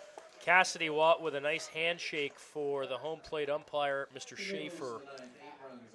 That's a good working relationship tonight for them. Leafs plate 8. That is not a typo. They played 8 in the top of the 9th and lead this ball game 14-8. We talked about the bullpen. It's no longer a save situation. And you know what? That's Honestly, probably the right decision. yes. I think they've sent out Ben Sidorenios again. So Sidorenios had a very difficult first inning. And the Leafs are looking at this going, well, we're in mop-up territory up 6. It's amazing how this game just flips on its head sometimes. Yeah, as the Red Sox, you're hoping to come out of here with a win because tomorrow or on Thursday you make the trip to Barrie, and Barrie isn't looking all that hot either right now as a 3-6 team right now, sitting second to last in the IBL standings. But that's the thing, right? Like, it's something that I've seen happen here time and time again, where say the Red Sox are up, and it's just the one sequence of plays, right, that really starts it all off. Kind of happened on Friday night, but in Friday's game, the defense was good. It was there. I'm going to throw it out there. Sidorenios looked wild in his first inning. He looks a little bit more composed in his warm-up here. But if it wasn't for that broken bat twin bill, the Red Sox could have had a big one last inning. Look, all I'm saying is the chance of something crazy happening is still here. The Leafs obviously don't have anybody available in their pen right now. Yes. So here's Cassidy Watt leading things off in the bottom of the 9th. And also, it's a big thing for the Red Sox is let the pitcher do the work. Let him work for those strikes. Don't give him any unnecessary strikes. Keep it within your range. And here we go. Ben Sidorenios into his second inning of work. First pitch misses upstairs. We appreciate those of you tuned in this evening. Tuesday Night Baseball on Red Sox TV. Carlos Verde alongside me in the booth here. Nick Moss. Fouled back to the screen by Watt. And count levels up at 1-1. Crazy night at the ballpark. Everything's happened. Brody Black hit a homer. Marcus Connect almost took out a space shuttle in orbit with a 3-run shot earlier. The Maple Leafs put up 8 runs on really no hard hit balls at all in the top of the 9th. It's really been a crazy, crazy evening at the ballpark. Sidorenios misses way high on the fastball, and count's going to go to 2-2. The sequences of errors made in the top 9th by the Red Sox needs to be dialed in a little bit better. I see an error or two, whatever, but there was quite a few sequences there. Sidorenios bounces one, 3-2 the count, and again, he threw, I think it was 9 straight balls and 11 of 12 in that last inning. Yes. I don't think he retired anyone, did he? The chance is there. The chance is there for the Red Sox if they get some guys on, but they got to move them. And that's inside. There you go. Man reaches. Hey, there we go. And do we see movement down there? I don't see any movement. Nope. This might be Benjamin Sidorenios' game. And buckle up. 23-year-old, Sidorenios correct? Yeah. 23-year-old. Yeah. So this is a huge game for him and sure. his footing in the IBL. Yeah, and within this Leafs bullpen, right? I'm sure it's going to get crowded. You know they're going to have pitching reinforcements. That ball slapped foul.